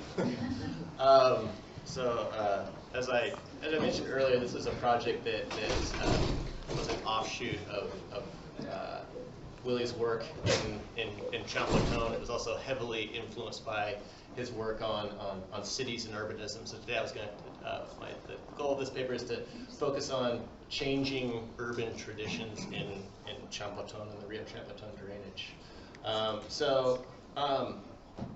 One of the things that an oft-noted attribute of Maya cities is that they don't follow a lot of the common patterns in urbanism that at least that we're familiar with in the West, and that is that cities are usually densely occupied places where people do everything but farm, and that they are supported by urban or rural communities where people farm. And people have long noted that Maya cities don't really follow that pattern of sharply delimited urban and rural zonation, very well reflected in the area around Calakmul. But these are some features that Roland Fletcher identified about in low-density agrarian-based urban traditions globally. So this is a pattern that applies in a lot of places in the world. But some of the interesting things besides that lack of urban-rural zonation is a tendency for collapse in both the Maya area and also other parts of the world. A lot of these urban traditions don't just experience declines, but they a lot of times go through a process of permanent regional collapse, which is an interesting thing, and obviously it's been an issue of interest in Maya archaeology for a long time. So going into the Champotone project, my initial research question was focused on looking at the collapse as a transitional period in a place that didn't collapse. So prior to starting the research in Champotone, we knew that there was post-classic to post-classic occupation. The city was obviously was very well documented at the time of Spanish contact. So the goal of the project was to just look at this from the lens of a place that didn't go through this kind of process of collapse. And our main goals were to model adaptive change, like basically to try to understand why the Rio Champotone drainage had a higher level of resilience to the things that were going on across the Maya lowlands in the 8th, 9th century. And in that time period, we see a lot of things change, but that we don't see population decline. We don't see demographic collapse. So when I was invited by Willie to come do a regional survey, we started off with a regional reconnaissance. There hadn't been much research in the region prior to that. There had been coastal surveys by Jack Eaton and Alberto Ruz, but not a lot of work inland. So we started off with ethnohistoric accounts of different communities inland and information from locals to identify centers. In the second phase of the project, we limited the scope of the project to just the Rio Champotone drainage, and these are some of the places that we focused on for intensive survey and testing. Our test activations were focused on, really the goal was to understand economic change. So I was looking for garbage. We were targeting domestic middens of off-mound testing. The places that we chose for the second and third phases of the project were a sample of sites that bridge the gap between the classic to the post-classic period. We also wanted to get different types of communities. So these are some urban centers. Ulumal and San Dimas are classic period cities, small classic period centers. El Zapote is a post-classic site. Chaconpatun or Champotón, which is located at the mouth of the Rio Champotón, the same area as the modern city. So this was building off of Linda and Willie's work in the northeastern part of Champotón. And then some rural communities, so Rancho Portero Grande, Niop, and Kaimuch were places where we see kind of lower population densities. Yeah. So in general, the things we see in terms of settlement patterns within the region in the late Classic period, we see the types of cities that we tend to associate with the Classic Maya, right? So these low density urban centers. Not like Calakmul, definitely, but these are small places, much smaller places, but they tend to follow the same kind of pattern. So we see ball courts, palace structures, and these places are surrounded by relatively low density settlement, farming going on in and around cities. As we move into the terminal Classic period, there's a demographic movement. All the data we have is that there's a demographic movement out to the coast. So these stars kind of are really just reflective of the place, our sampling, but it looks like there's just sort of a really dispersed settlement all along the coast, particularly around coastal estuaries and the coastal margin. And we see from the artifact assemblages from that period that there's a really strong shift to fishing and marine resource exploitation. I don't want to get too much into the nuances of the economic change, but there's also a pretty interesting shift from locally produced things, especially lithic tool industries, to very different tool sets, but also different types of materials coming in, which we think is indicative of a shift to coastal trade in the main way that things are being acquired. So Niop and Rancho Portero Grande are again little small samples of that broad kind of coastal tradition. At this point, we see a kind of also a fundamental change in influence. So those Classic period cities I was describing before ceramically look a lot like Ebsna, and kind of there's basically a regional expression of an inland ceramic tradition. So in the late Classic period, polychrome ceramics are the fancy wares. As we move into the terminal Classic, things kind of shift to the coast. And then that seems to continue into the post-Classic period, although we have the city of El Zapote, which is kind of an interesting inland city.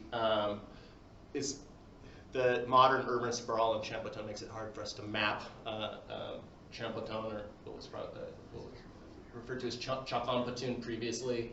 So a lot of the work that Willie did he was in Champotón, like digging in people's backyards. He did a really interesting excavation behind a bar in town, and that platform I showed you an image of before was just on the edge of the city, which is presumably it was a large building, but just really I think it's interesting because it survived. And not just survive modern expansion or modern construction and occupations, but also just straight through the colonial period. So Champotón was a city. It was a place where a really well documented battle took place there. It's still referred to as the Bahia de la Malapalea. It's one of the few places where Spanish conquistadors suffered a defeat, and because of that defeat, there was a lot of Spanish interest in that place. They talked about that battle and that event, but also, interestingly, when Spaniards returned afterwards, they were welcomed in. So that the second visit was a little bit more nicer experience from the Spanish perspective. But we have descriptions of the city, and they described a walled, nucleated city. Oviedo and Valdez described it as 8 million houses. There's descriptions of the walls, descriptions of the landscape, and they're describing a nucleated walled city. Again, very different than the late Classic Maya low density urban tradition. I talked about Dr. Folan's excavations in the northeastern part of Champotón and the Barrio Pozomonte. This shows some of the excavations, literally like in urban context. So it's a very different environment than think a lot of us who work in the Maya area are used to. And again, it's just a reflection of the really long history of this place. The base of that platform goes back to the middle pre-classic period. So in this area, we're looking at anywhere from 2,500 to maybe even 3,000 years of continuous occupation, which is really interesting. In terms of what Chacan-Patun or Champoton, early pre-Hispanic Champoton would have looked like, we have a lot of kind of interesting vestiges. Jose Antonio Hernandez Trujillo, who worked at the Centro de Investigaciones Históricas y Sociales, he was somebody who helped me out greatly in my work, a good friend and mentor.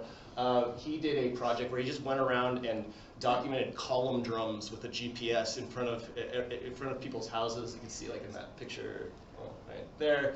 Column drums are used as seats in the city. And part of the reason why we know that the center of ancient Champoton was in the northeastern corner is that these things occur in high quantities there. And I think this is great.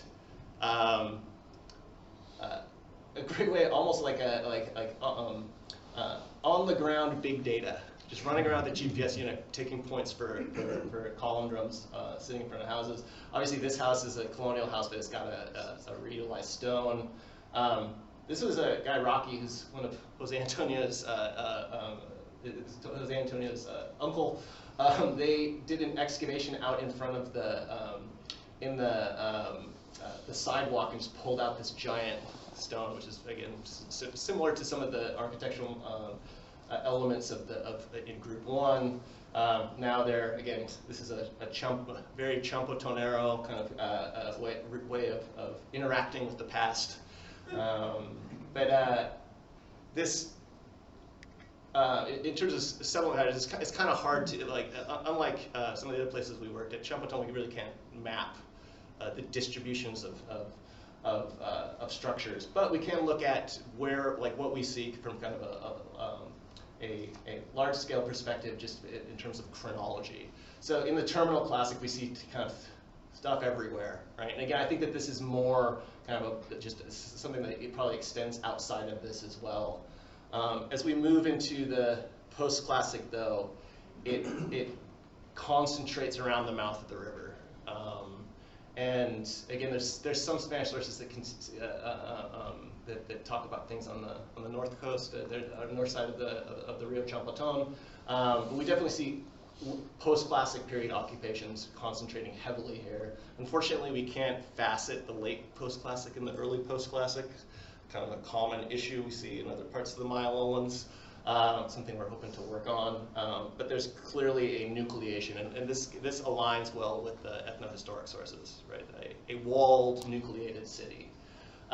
In terms of contrasting traditions, urban traditions, the comparison between Ulumal and El Zapote, these are two cities that are right next to one another, just right across the river from one another. This is Ulumal, and this is an estimate based on surface collections. Probably bigger than this. We didn't get up into this area too much. But Ulumal seems to be a kind of a typical low-density classic Maya city, whereas El Zapote, there's really massive constructions on the top of the hill that gave a really good kind of commanding view of the landscape. It's a very different type of city. So again, this is what Ulumal looked like, whereas El Zapote, the hilltop group, these buildings are a few hundred meters in length, so really large platforms. This one over here looked like it was never finished, so we kind of understood interesting questions about what might have happened there. But if you down off the hill where like the main ceremonial center is, the site has one big structure. I wonder if this is kind of like a mini version of the Castillo at Mayapan. But we picked up a wall around it, and if you go immediately outside the center, the population density drops off immediately. And in the area around El Zapote, there's rural hilltop settlements around. Like there is post-classic occupation outside of this. What's probably, we didn't pick up the wall on this side, but there's rural population around El Zapote, but it's very clearly, it's easy to delimit urban versus rural, right? Which again is very different than that low-density agrarian-based urban tradition that here's the what you can place where you can see the wall a little bit in the field. Those large groups are up here on the top of this river, or top of this hilltop, and the river's just on the other side. So in general, one of the many interesting things that takes place between the classic and the post-classic period is a fundamentally different type of city. Right? Things change radically. We go from big, dispersed, to smaller and very nucleated. And really, I think what we're seeing, like talking about post-classic low-density cities, I don't think really works. This is definitely a classic period tradition. And it's always dangerous to take local results and project them out. But I do think that this is something that's not unique. Again, we see this low-density urban tradition in the interior region, and post-classic occupations tending to occur in coastal estuary places with perennial water. But we also see coastal orientation in a lot of other things, directions of influence. Just comparing other cities, right? Karakol, Kalakmul, these big, sprawling cities that integrate farming into urban contexts, give way to places like Mayapan, right? This is a insanely nucleated place. For those of you who worked at Mayapan, it's dense. We have a walled precinct of 9 square kilometers. And it's a very different type of thing, right? Again, unfortunately, we don't have that many well-mapped post-classic cities. But again, there's I think a very notable distinction between classic period and post-classic urban traditions. And in terms of like what's happening, again, I think that I wonder to the extent to which this is an ecological issue. Obviously, as Roland Fletcher identified, these big, huge cities have a tendency to collapse. Not just collapse, but stay collapsed. But it could also just be a new type of urban tradition kind of spreading across Mesoamerica as things become more integrated as we move into the post-classic period. It could be obviously social and political elements to it as well. I wanted to thank Willie and Linda, that without their support, this project would not have been possible. Actually, I wouldn't have made it through one season without your help, without Willie's support. I wouldn't have gotten permit 1, much less 2, 3, and 4. So I wanted to thank you for your help and support, and thank you for listening.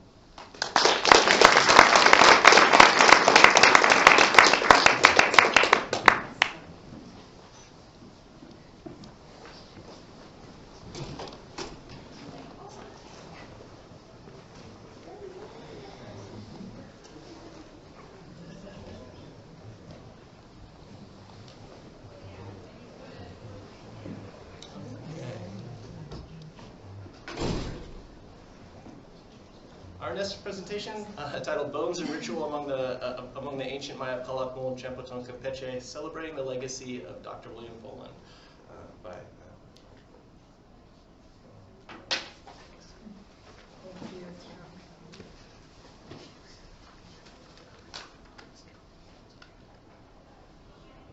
Does that work? Well, we don't need it anyway. Well, good afternoon. Thank you very much. I love this opening because it reminds me very much of the openings of Dr. Folan himself, all the sessions that he presented, and well, the motif speaks for itself. His inclusiveness of other institutions, of his colleagues. I mean, this is such a celebration. I'm adding a voice from local scholarship, my local work group in Mérida, Yucatan, at the Wadi. Thanks go to Linda, to Gerald, to Joel for putting this together. We are really honored to honor Dr. Folan and really grateful. This session in memory of Dr. Folan is about cities, settlements, and climate. And I would add also about populations, people.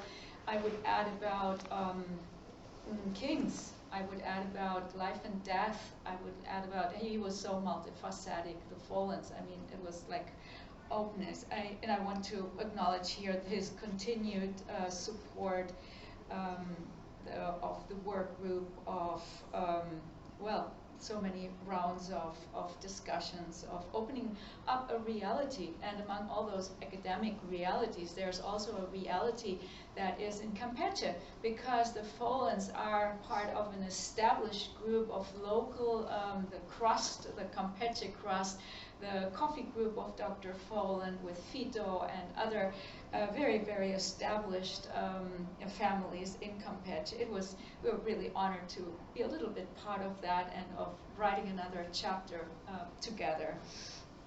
So, with that said, I'm going to be really formal here, also because is my student here, Isabella? No, there was a glitch with a snowstorm coming in, so I'm going to read her part. So, in celebrating the legacy of Dr. William Folan, there are quite a lot of seminal moments in his life, in thinking big, and it was good to grow together with him. Well, I start reading. We knew of Dr. Folan's condition, but learning last year from Linda that he was no longer with us was very sad. Like many in this room, we are grateful for the privilege and the sheer pleasure of working closely with the Folans in all things Maya, a gloriously incessant string of academic and friendly experiences surrounding projects, meetings, publications, and student trainings, profuse memories of shared experience at the rhythm of our frequent visits between Mérida and Campeche, a couple of SAAs. There was a Mesa Redonda of Palenque, and here we wish to share a couple of thoughts about Dr. Folan's life and work, about his generosity, his achievements, his humor, of course, not only strictly in academic matters, but also in life and as a friend.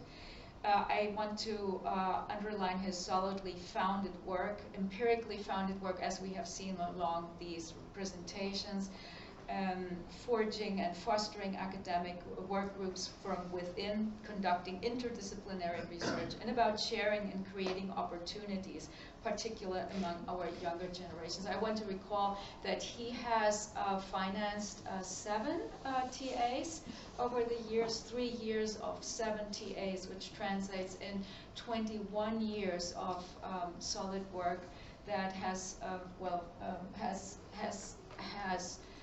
put on his or her way a lot of our students, and we're so thankful. So, starting with acquaintances. It was in 1996, after our friend and colleague Mario Coyoc of physical anthropology has established initial contact, that the Folans invited me to the Center of Social and Historical Studies of the University of Campeche. Lots of phone calls by Dr. Folan started, where I thankfully engaged in their ongoing project on Calakmul's burial series, including the at least 2 dynastic tombs. What in most other such collaborations would have been a contained individual effort among academics, in this case it triggered very soon an incredibly powerful and growing and ongoing dialogue on all things Maya history and populations, which in fact has continued to the day, not to speak of the generosity and support of our BioArc lab at the Wadi, from where we have engaged in so many ways over the years, and that includes the pandemic with our last 2 visits to the Folans, and in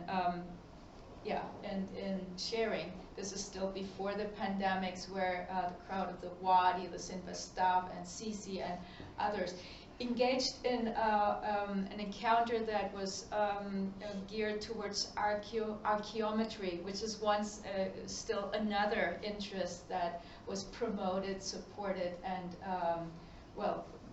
led forward by the Folans. And a few words on the annual forum, the Encuentros de Campeche, in which Dr. Folan had a great influence from the beginning, both in the organization and especially in the edition of the outcoming publication, the dream team really, with the University of Campeche authority Ricardo Encalada Argaiz, until his untimely death in 2006. I mean, talking about Ricardo Encalada. A meeting we would not miss absolutely in the 90s, and many of you may recall also in the 2000s, that was celebrated each November surrounding the Day of the Dead, the Month of the Dead. It was amazingly attractive and hospitable and sociable, cultural and scientific venue for everyone active in Maya research, Mexican and internationally, of course. I still recall the number of countries that were mentioned in the beginning and I think in the clausura by the government each year, and which was growing by each time that we met.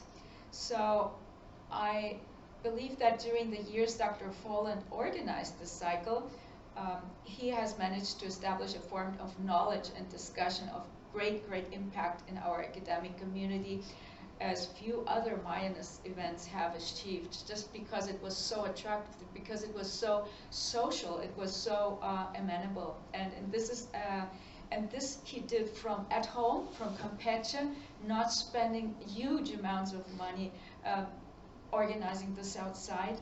And well, of course, it was an event that grew in magnitude, and which he also, talking about local scholarship, led to his homes, led to his property, your property, I'm sorry, their property, the Folan's property. There was the Imi Tres, there was the, and it was just lovely to join in. So now I will start sharing a couple of words by my own students, who are equally thankful. This is one of the data sets that we little bit worked on the last 2 years, trying to come to copes with the huge academic output of Dr. Folan, of the Folans again, and all the many collaborations in terms of scanning this in and making it more available to broader public, because that was another thing that was fascinating about the way the Folans worked or work, is that they included local venues, they included venues that were not mainstream, and they included lots of people, which include local Maya people, which it was very much the generosity and the welcoming many sectors in their scholarship and in their outreach and in their academic work in general. So, starting with Isabella's words, today's younger generations culminate with the 2 last CONACYT's TAs at the Wadi Lab, Isabella and Mariana, who Dr. Folan generously financed during his National Investigators Fund. Isabella says, "We entered the study of archaeology because of our thirst to know more since childhood, hoping to satisfy it as an adult with this discipline. The pandemic came suddenly and without warning, and with it came the uncertainty of online classes that were exhausting and left us unsatisfied. That is why, when we learned about the open SNI, Sistema Nacional de Investigadoras research assistant position from Dr. Folan, we did not think twice. Our exchange and conversations with Dr. Folan due to the pandemic was brief, and neither did we have the opportunity to meet him as person, but we're very thankful at least to have treated with Mrs. Folan. However, thanks to our stipends, we have had the opportunity to grow in bioarchaeology and in archaeology in general, an experience that substantially enriched our in-class training. We feel honored to have been Dr. Folan's students. His legacy, indelible, will permeate those who are passionate about the ancient Maya, regardless of the university where they are learning." Apart from generously financing student stipends at the Wadi Lab, We recall also Dr. Folan's similarly generous support in inviting students to the field, like for example at Champoton, one of those backyard digging, for example, that I was told. And the many Wadi collaborations in the burials from Calakmul and Champoton specifically. There was also student advising in burial archaeology. And then this not only encompassed macroscopy, but also increasingly so histomorphology and all sorts of archaeometry that the Folans were very, very open about. The latter included an expanding network of interdisciplinary and international, national, local specialists on isotopes, pigments, fragrances, diets, and mobility. Jointly, they now provide a detailed bioarchaeological panorama of both sites, Calakmul and Champoton specifically, and their regions, harking back to the very vision of Dr. Folan of undertaking the millenary trajectory of the Mayan lowlands, his universal interests in this.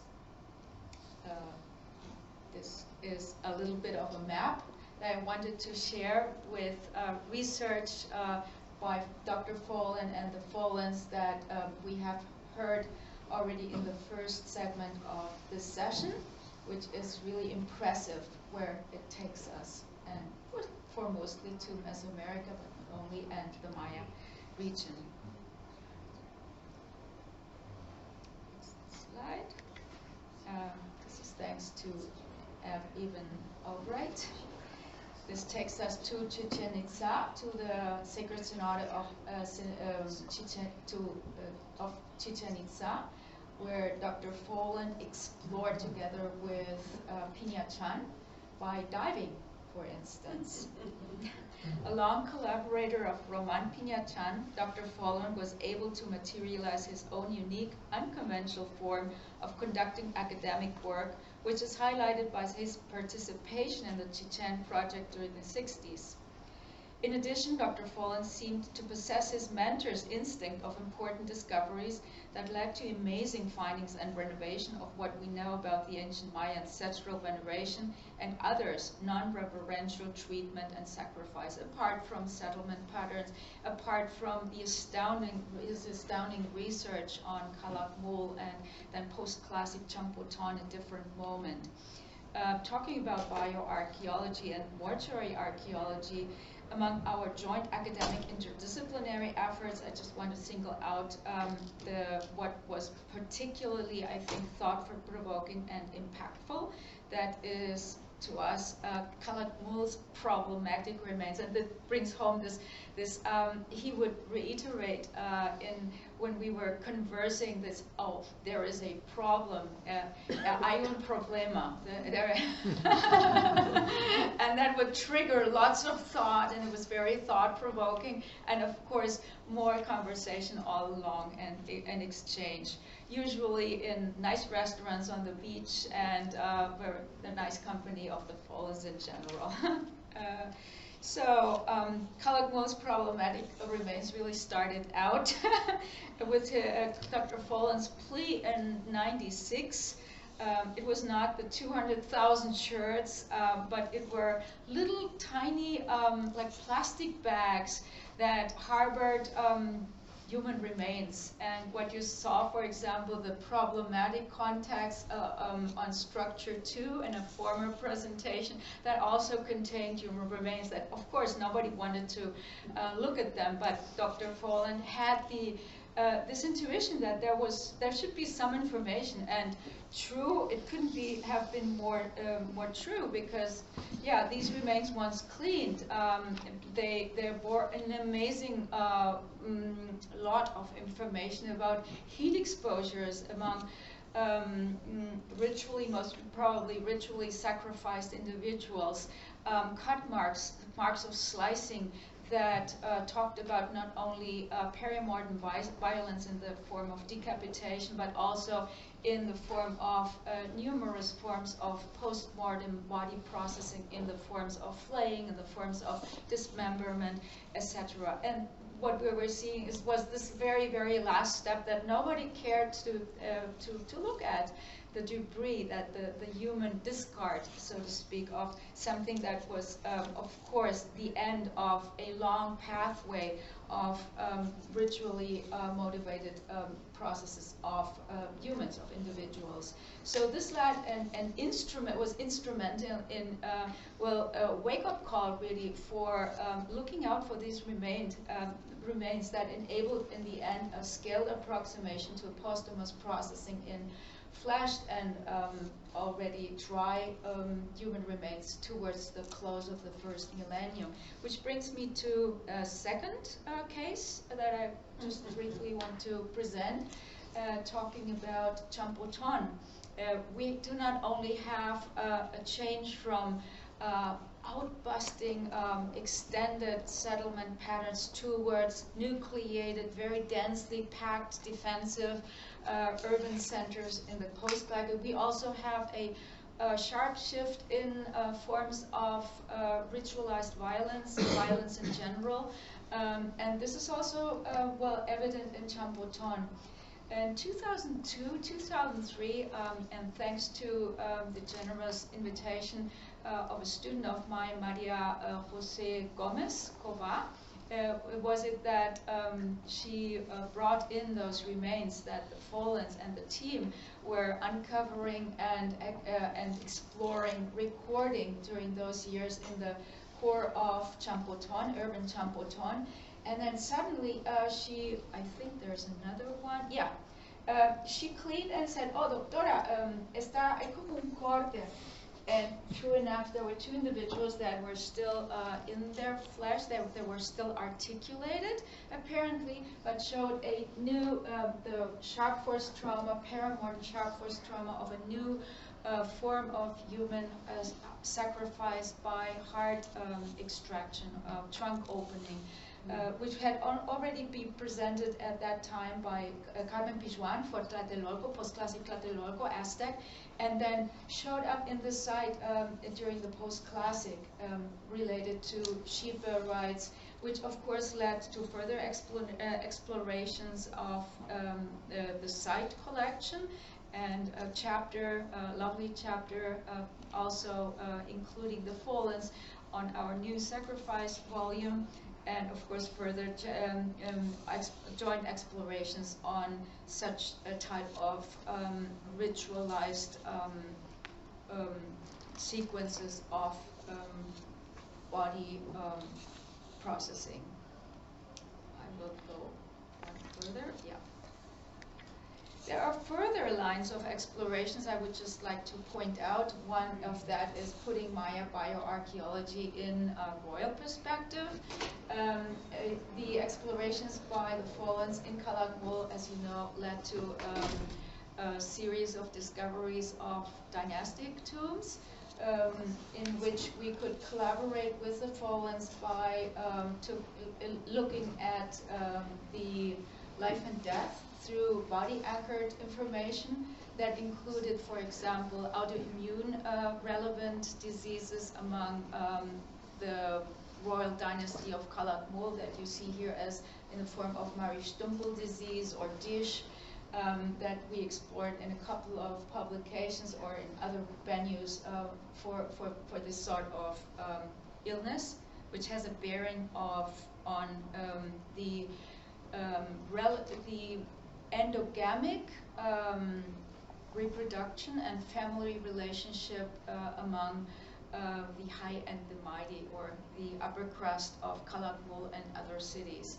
Another venue is related to population research on a broader scale that harks back to the research led by Dr. Folan and Joyce Marcus on the centers and interconnectivity. And then there is, of course, climate research and its bearing on the human condition and living conditions and physiological stress. And there's also the perspective of human mobility by isotope research. This is among, I think it's the next one, yeah, among the most recent publications, joint publications with the Folans that we have out. That is Colored Wool as a central place in which we talk together with, in another collaboration with Douglas Price that came together with also with the remains of the studies of the Champotton remains, and talking about mobility and the urban core of Calakmul, in which we confirm that Calakmul's upper crust at least, and in general the inner populations, were mostly local. It was a point of attracting more than like out migrating place. And then on the right, this was our last work together on the Champotton remains for Mexico. So celebrating the legacy of Dr. Folan and the Folans in general will bring us to their home, will bring us to the University of Campeche, will bring us to Campeche, and will make us recall many, many very worthful, very intimate moments that go much beyond academics. They are about celebrating life and celebrating what we are all passionate about. In this sense, I want to give my heartfelt thank you to Linda Folan and to Dr. Folan. Thank you.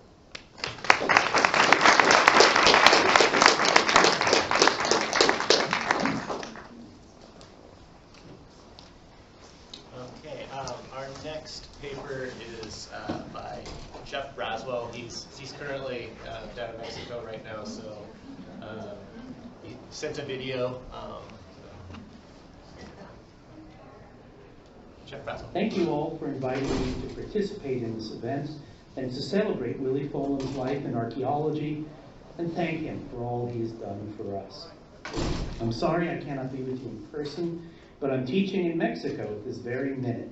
If this session is running on time, I'm probably on the top floor of the Templo Mayor Museum now with 24 undergraduate students who are looking desperately for a place to sit down and rest. If you are all running late, I'm in the Talavera corner of Café Tacuba in Mexico City, nursing a beer and a plate of chile relleno. But I'm thinking of you all, and especially of Willie. I also want to celebrate and thank Linda for all she too has done for us. If Willie was a Jeep that carried us through on so many muddy roads, cutting through the rainforest, Linda was the steering wheel that kept us on the track, the brakes that kept us from hitting that tree, and the winch that dragged us through the mud when we all got stuck. Let's use this time to honor Linda too, who also made our work with Willie both possible and always a real pleasure. Thank you, Linda. Okay, at this point I can hear Willie's deep stentorian voice. Now, Jeffrey, enough of all that. All I care about is theory and the data. So let me turn to that and describe some of the many things we learned from Willie and his work. I'm going to stick to Willie's projects that I actually worked on, which means I have to limit myself to only the last 27 years of his amazing career. So, Calakmul. Willie's Calakmul project and the people who worked on it taught us many things. First, we learned the identity of a mysterious and centrally important site mentioned even more often than Tikal on so many stelae. Using geographic analysis, Joyce Marcus proposed that the snakehead site mentioned on the Site Q monuments and in so many other cities was Calakmul. But the real proof came when she was invited by Willie to come to the site and look at the great number of stelae still in situ at the big city.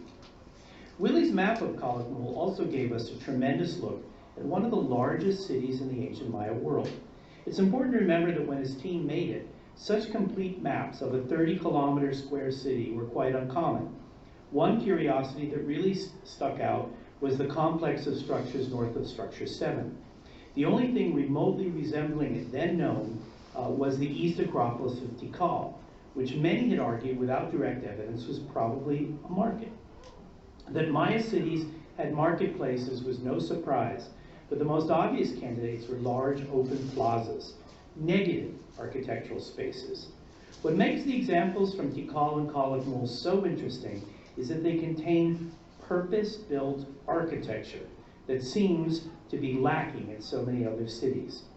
Perhaps the market at both cities was permanent rather than episodic, but such architecture located at the epicenter of the site suggests a desire of the ruling elite to control marketing behavior.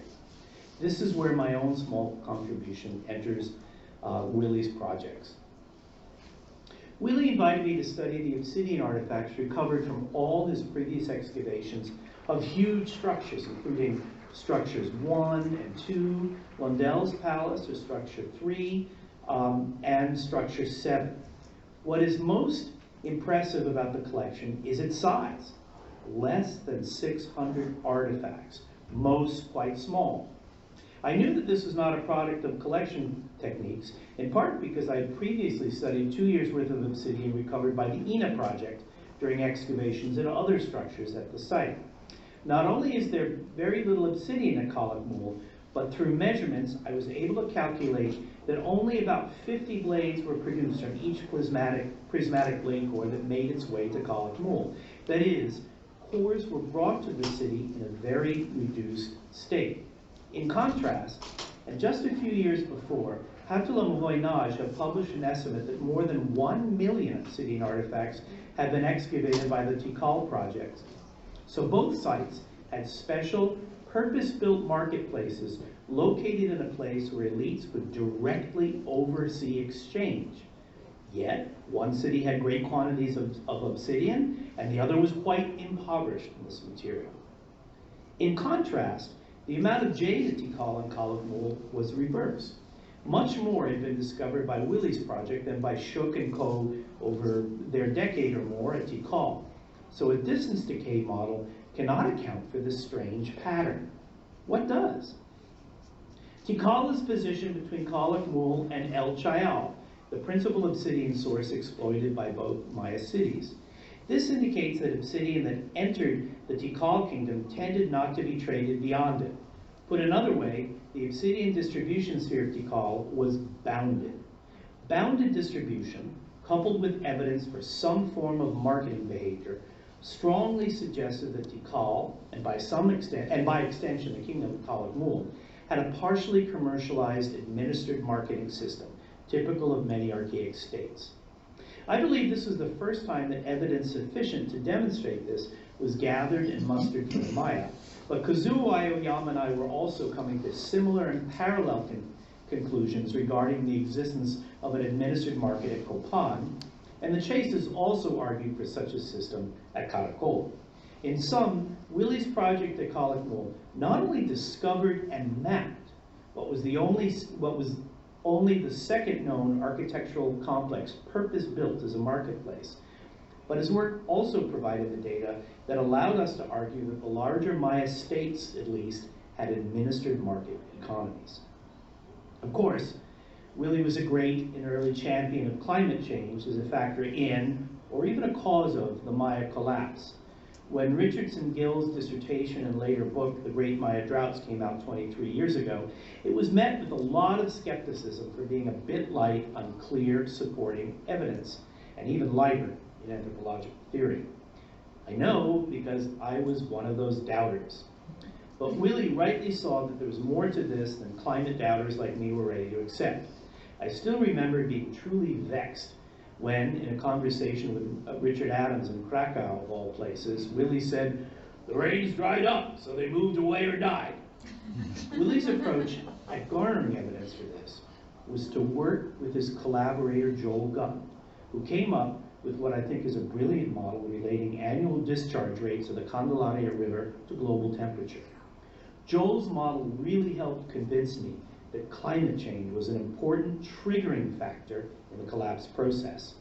For reasons that still escape me, Willie generously asked me to take the lead in writing a long chapter on the Terminal Classic at Calakmul, and Joel and I worked together and hammered out a long chapter with constant support and lots of input from Willie, Linda, and Rosario on the continued but greatly reduced occupation of the great city during the 9th to early 10th century. I think this chapter that we all wrote together still holds up, and is one of the works I am most proud of. It is a great example of how Willie would form a collaborative team and trust everyone, no matter how junior, to bring their data to the table and let us come to our own conclusions. Champoton. The second project on which I worked for Willie was his extremely interesting excavations at Champoton.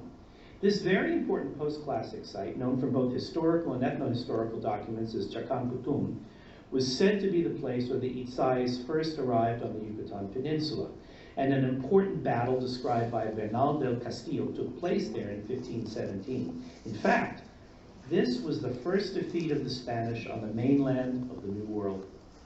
Willie invited me to study the obsidian, and unlike Calakmul, Champoton has very large quantities. In fact, if the somewhat limited excavations that the Universidad de Campeche conducted there are any indication, there is more obsidian there than anywhere else in the northern Maya lowlands.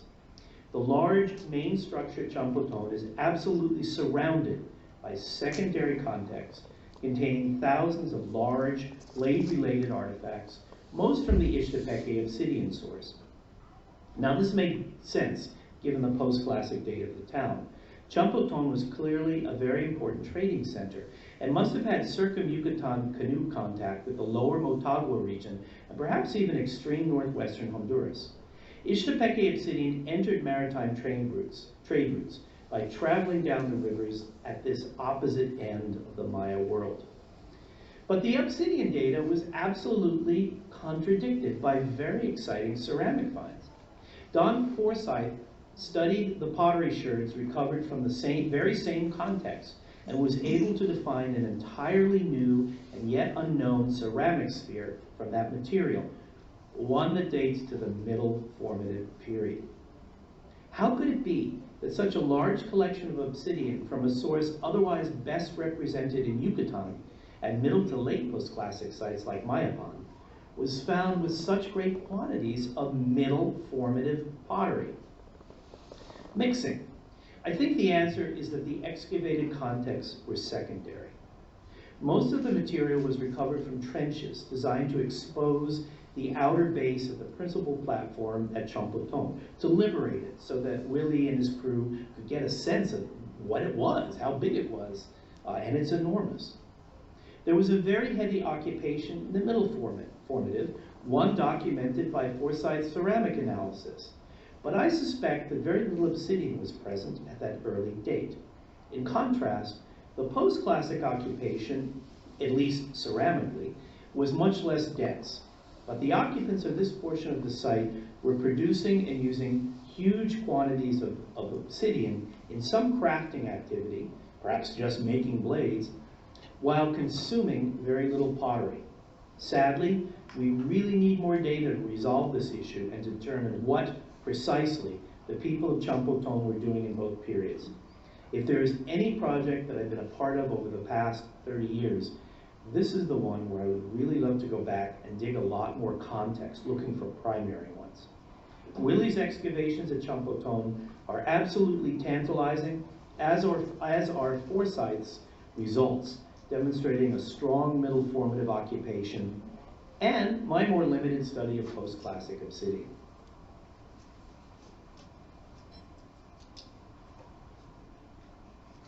So, what can I offer Willie in terms of conclusions derived from data and theory?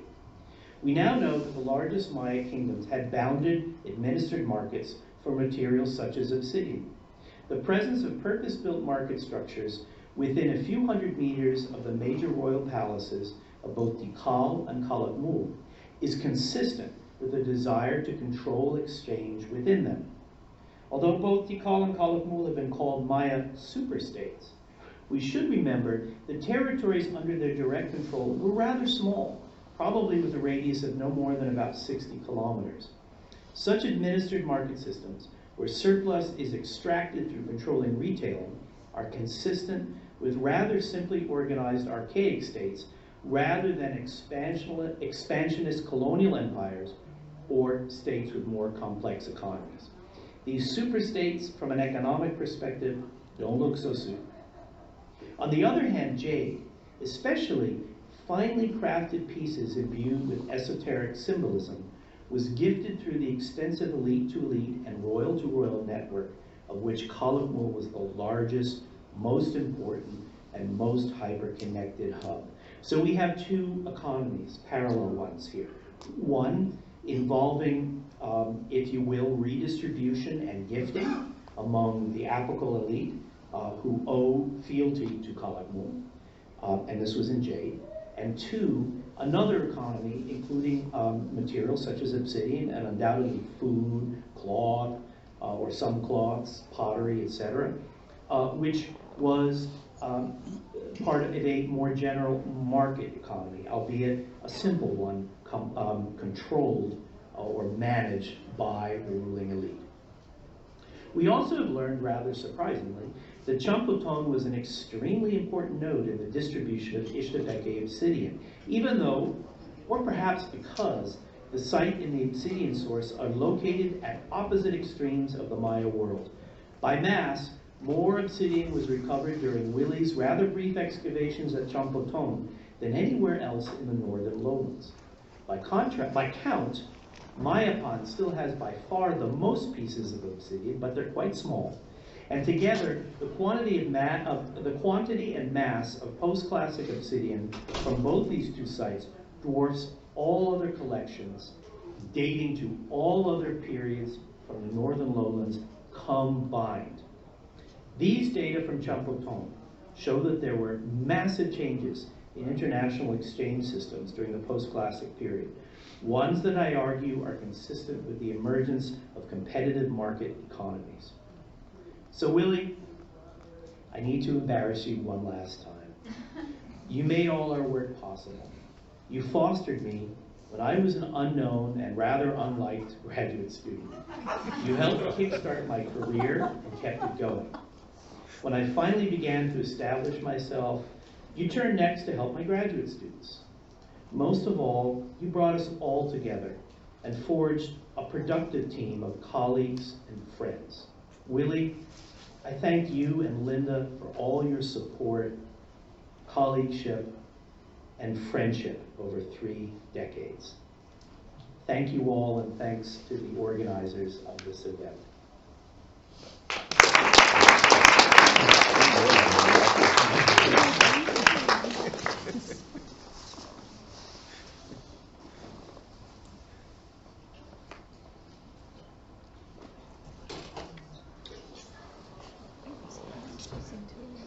All right, our final presentation on this by Alan Maka. Jonathan Raymond couldn't be here today, but he wanted to leave this note. It would take me about 1:15 to read it. It'll probably take you 20 seconds since we have a little bit of time.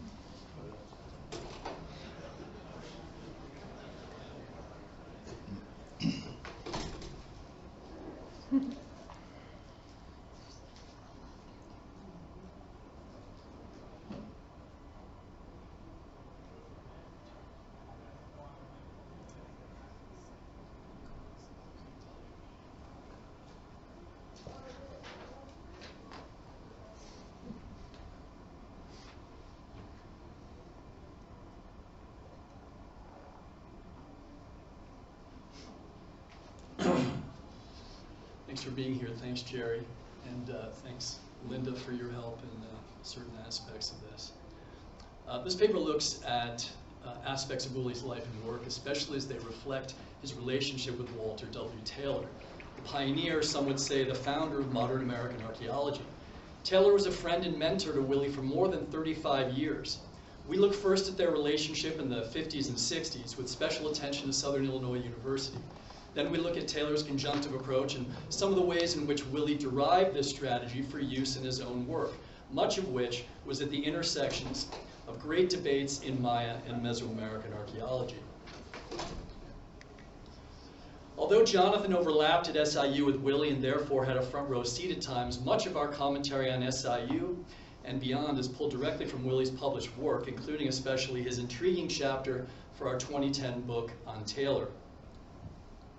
A brief review is in order of Taylor and his rise to prominence in the years after the founding of the SAA in 1935.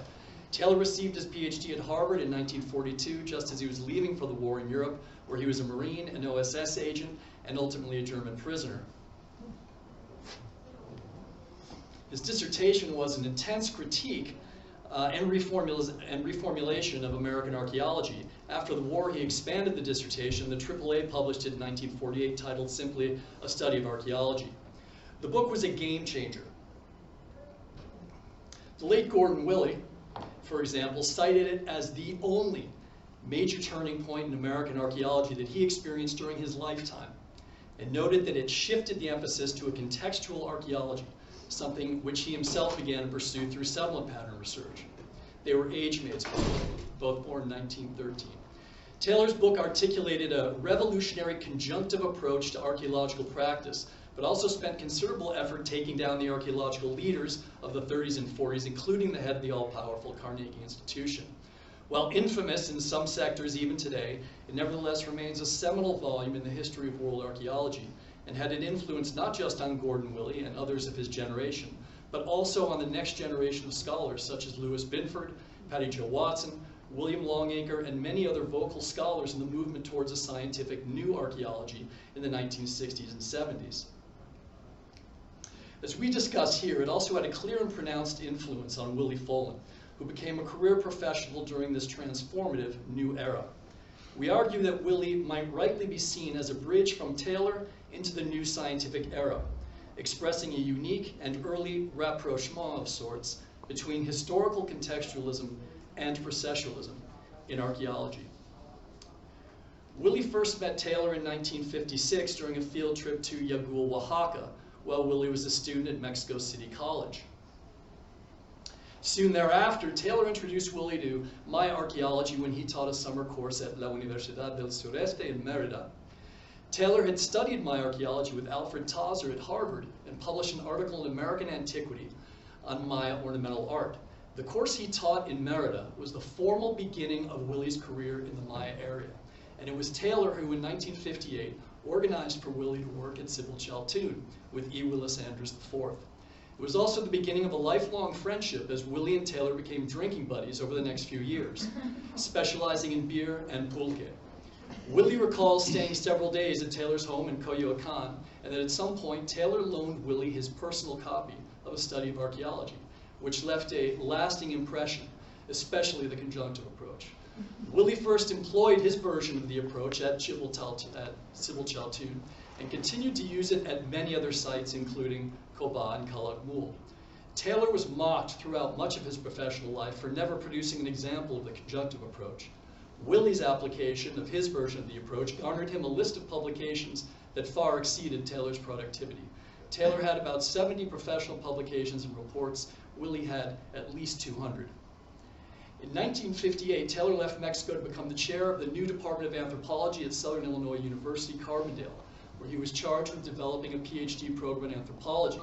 According to Willie, Taylor had tried unsuccessfully to get him into the PhD programs at Harvard and Michigan in the early 60s. Ultimately, at Taylor's urging, now we got this wrong, this is not SIU, apparently it's Mexico City College.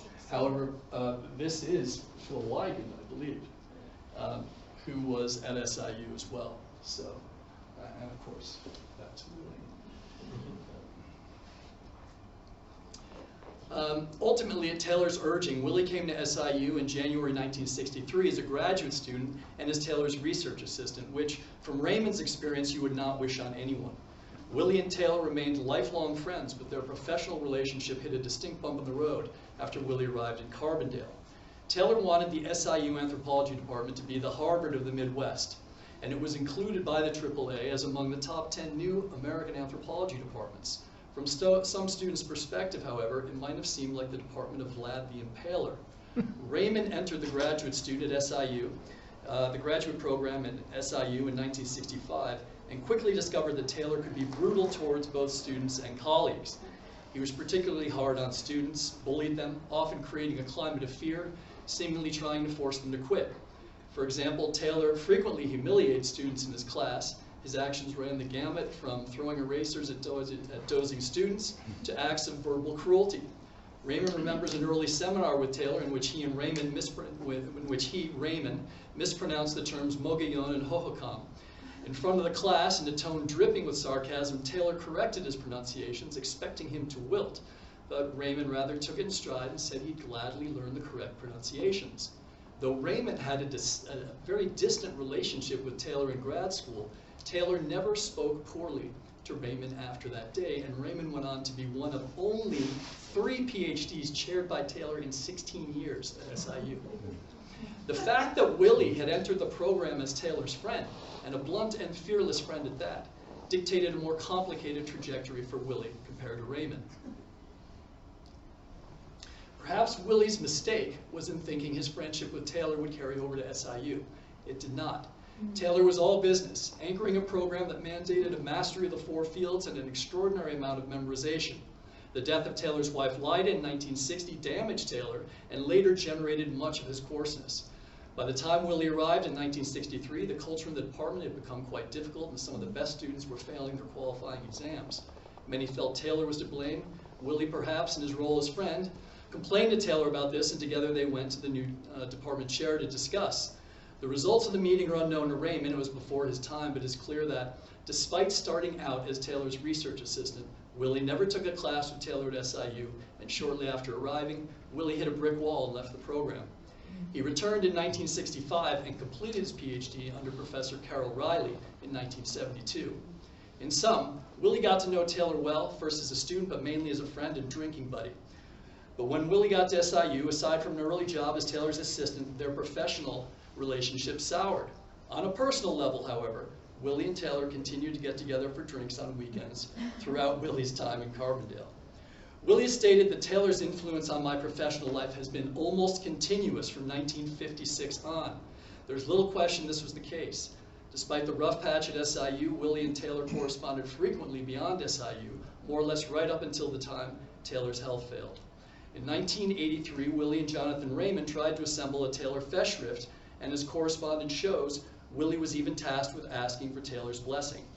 He saw Taylor as a friend and mentor and maintained a deep appreciation for his conjunctive approach, one that helped him tackle a complex and changing discipline and to enter and shape a number of critical debates in Mesoamerican archaeology and beyond. Now, some of Taylor's influence on Willie owed to Taylor's internationalist perspective. Taylor pushed Willie to study such areas as ethnology and social anthropology of West Africa, New Guinea, the Pacific, and New Caledonia, as well as early man studies. In fact, he forbade him to take classes in his own area. Not surprisingly, Willie ended up publishing on topics as diverse as diet on the Northwest Coast, clay tokens in Thailand, and race, class, and status in 20th century Merida, Yucatan. Now, if we look more closely at the link between Taylor's conjunctive approach and Willie's work, the links are readily apparent. Taylor penned a program for archaeology that sought to bring archaeology under the umbrella of anthropology. In this way, he proposed to conjoin and validate a number of novel objectives, methodologies, and data sets. Not one of these was part of standard practice in the 1950s and 60s, let alone the 30s and 40s. And the possibility of bringing them together under one model at the behest of anthropology was inconceivable at the time. Lou Binford published his 9-page breakout article, Archaeology as Anthropology, in 1962, 6 years after Willie first sat down with Taylor's treatise. Although Willie entered grad school at the time Binfordian new archaeology was emerging, it had not yet taken root. What had taken root was Taylor's approach in the minds of the new generation. Willie had an infinitely greater exposure to it by that time, and I think this is represented steadfastly in his work and writing, and from very early stages. A few vital themes deserve mention. In the abstract, the conjunctive approach consists in conjoining or combining numerous data sets to elaborate the fullest possible context, in linking several archaeological procedures into hierarchies of practice that nevertheless were conceived to operate in constant dialogue as a synergistic whole. This reflects Taylor's careful study of functionalism through the work of Malinowski, Ralph Linton, and Lyndon Hargrave. In this way, Taylor emphasized the study of delimited contexts like rooms, structures, and sites as a procedure that should undergird the regional comparative studies that for so long produced mere chronology and taxonomy. Central to this were the functionalist notions of the within and without of cultural contexts. something which had a major impact on Willie, who writes, "I was impressed with the possibility of discovering how a particular cultural moment, represented by definable spaces, especially within architectural units, was utilized by the inhabitants of those spaces through the identification and comparison of their cultural contents. This allows one to be able to infer or construct activities between these definable cultural areas and those associated with other structures excavated or their environs at a particular site. In this way, one of Willie's primary goals in archaeology was to examine what Taylor called the interrelationships which existed within a particular entity. More generally, this approach can be referred to as site-specific research. Willie took this to heart at numerous sites and scales throughout the course of his career. He first employed it before SIU during an ENAW project at Civil Chaltoon in 61 and 62, where he excavated 3 structures, their burials, and activity areas, and interpreted them as forming a patrilocal household, possibly of the Say family, and tied to the regional state of the Sepej. Willie notes that this may have been one of the first attempts to define activity areas and the socio-political organization of a habitation group in the Maya area and Mesoamerica. In the work of the vocal new archaeologists of the late 60s and 70s, functionalism was adapted to a systems approach that addressed large-scale culture change, with distinct reference to the roles of environment and ecology. Taylor had addressed the importance of these, and Willie was dedicated to their study throughout his career. However, as his survey, mapping, and excavations at Koba and Kalak will demonstrate, he remained solidly anchored in research at the site level and on what kind of society the lowland Maya had created, even as he eagerly encouraged the integration of regional data sets and theories of culture change. It's worth mentioning further Willie's perennial focus on issues of ecology and environment, which, when set in the context of culture change, dovetailed nicely with research he published with Joel Gunn and others on climate and fluctuations in lowland Maya sociopolitics. This work was shaped by research by Gunn and Richard Adams, but also by Taylor, with whom Willie discussed the project and received a stamp of approval. Willie's dedication to matters of environment and environmental change tied to climate had at least one reviewer labeled him a climate determinist. A survey of Willie's published work rather suggests that, among other things, he was devoted to understanding the effects of climate in the context of studying resources for managing and measuring local and regional water. Willie was a lot about H2O. In his writing, we learn of water and water tables, water and bajos, Saskab mining, sock bays and water management, water and soil health, arboreal ecology and site planning, rain patterns, agriculture and population needs, and ocean access and economic power. Finally, there are a few additional areas of research methodologies and data that were no doubt heavily influenced by Taylor. First are the explicit, diverse, and resourceful ways in which Willie employed ethnohistoric and ethnographic data to both interpret avenues of research and also to shape research design in the Maya area, central Mexico, and also in his study of diet on the northwest coast. Second, Willie incorporated into his work one of Taylor's most important prescriptions, namely the study of non-artifactual materials and non-traditional artifact categories. Tied to this is third, Willie's dedication quite early on to interdisciplinary research, which was one of Taylor's major innovations. As Willie notes regarding his project's efforts at Calakmul and its surrounding areas, they included expertise in epigraphy, ethnohistory, linguistics, paleoclimatology, and agriculture, among others. Concluding thoughts. Watson notes, Patty Joe, notes that what Taylor was asking archaeologists to do was just too hard. It was too difficult for Taylor himself to accomplish. No one to this day has managed to produce an example of the conjunctive approach in the ways that Taylor envisioned. While Willie was fascinated by Taylor's theoretical treatise and by his dictum that everything begins with an idea and a hypothesis, Willie was not a non-positivist theoretician in the ways that Taylor encouraged. But Willie did what Taylor never could, and took a great bulk of Taylor's prescriptions and put them into practice again and again and again, with powerful results and through collaborations that will have a long-standing impact on Maya archaeology.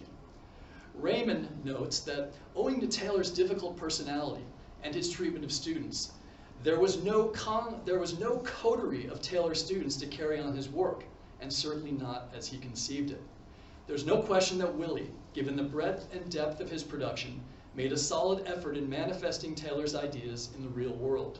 In addition to this, Willie can be seen to have bridged the research agendas of Taylor and the new archaeologists, and to have done so well before anyone else, and with an incomparable level of productivity in that regard. Thank you.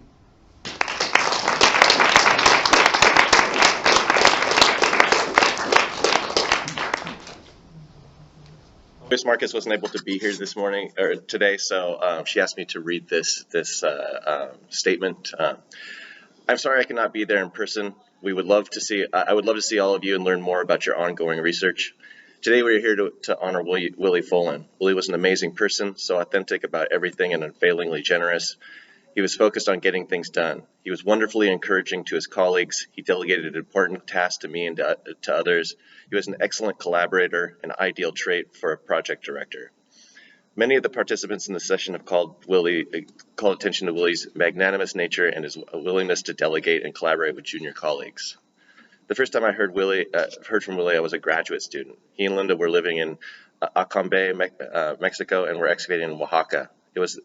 I had just published my first article. Willie contacted me and said that article caught his eye because I had identified Calakmul's emblem glyph. Willie asked me to stop in Acambay on my way back to the United States, and I did. In Acambay, he asked me lots of questions about Calakmul. He asked if he should work at Calakmul. I immediately said, yes, of course, there's much to do there. I felt confident in advising Willie to go there. I said the Maya had more than one capital, and Calakmul was as important as Tikal. In fact, Calakmul's emblem was mentioned by more sites than Tikal's. I remember Willie's enthusiastic response, well, I will go there. Willie ended up producing an amazing map of more than 6,200 structures. Willie also excavated buildings and tombs that contain more jade mosaic masks than are known from any other site. His interests evolved over time. During our frequent phone calls, he expressed increasing interest in climate, water, and hydraulics. He said he thought more than 440,000 people lived in Calakmul, and he wondered how they met their water needs every day, and i.e. during the dry season and during multi-year droughts. Of the many contributions that Willie made at Calakmul, I'll highlight 6 and suggest how his interest can be linked to future projects. First, although Willie excavated one of the important palaces at Calakmul, we still need to find the earliest palace at Calakmul, as well as the first palace at every site. In one of his reports on El Mirador, Hansen refers to a palace. However, we have yet to see a plan or learn its date of construction. If El Mirador constructed the first palace in the area, that major construction would shed light on early Maya state formation and the role played by El Mirador in the Snake Kingdom, headed later by Calakmul. 2. Although Carl Rupert and John Dennison published all of Calakmul stele known in 1943, Willie later found the oldest known stele at Calakmul, stele 114. The stele was carved in AD 435, and when Willie found it, it was not in its original location. It had been reset in structure 2 in a small shrine where bird offerings remain. Documenting how many late rulers relocated the monuments of early rulers is thus another fruitful direction of future research. 3, Willie was very interested in the satellite sites surrounding Calakmul, especially the site of Oshpemul. Documenting the rise and fall of the satellite sites in the Calakmul orb is something that Willie and I discussed a lot, and I remember telling him that we should put one of my graduate students in each of the sites that formed a hexagonal lattice around Calakmul, and he said, good idea, let's do it. The goal remains. 4, another major contribution of Willie's work on the roads and causeways that radiate out from Calakmul. These roads are still another line of information that led us to believe that Calakmul is linked to a network of equidistantly spaced subordinate sites. If the models derived from central place theory, we learned that the most efficient way to administer subordinate sites was to have the satellite sites placed equidistantly from each other and from the capital. Most efficient of all is when secondary centers are placed a day's travel from the capital. 5, when Willie and I were talking in his living room in Acambay, Maya archaeology was Tikal-centric. I think Willie did much to show that Calakmul was another major political force in the history of Maya archaeology. And 6, finally 6, another major theme that Willie and I discussed was the need to excavate more houses, many more houses at Calakmul. I was a big fan of Ledyard Smith, Oliver Ricketson, and Robert Ochopi's focus on population estimates in Maya houses, and I hope that Willie and his crew would excavate a statistically significant sample of the 6,200 structures at Calakmul. Willie and I, of course, recognize that this ambitious goal could only be achieved by multiple generations. It's still a worthwhile goal. Thank you.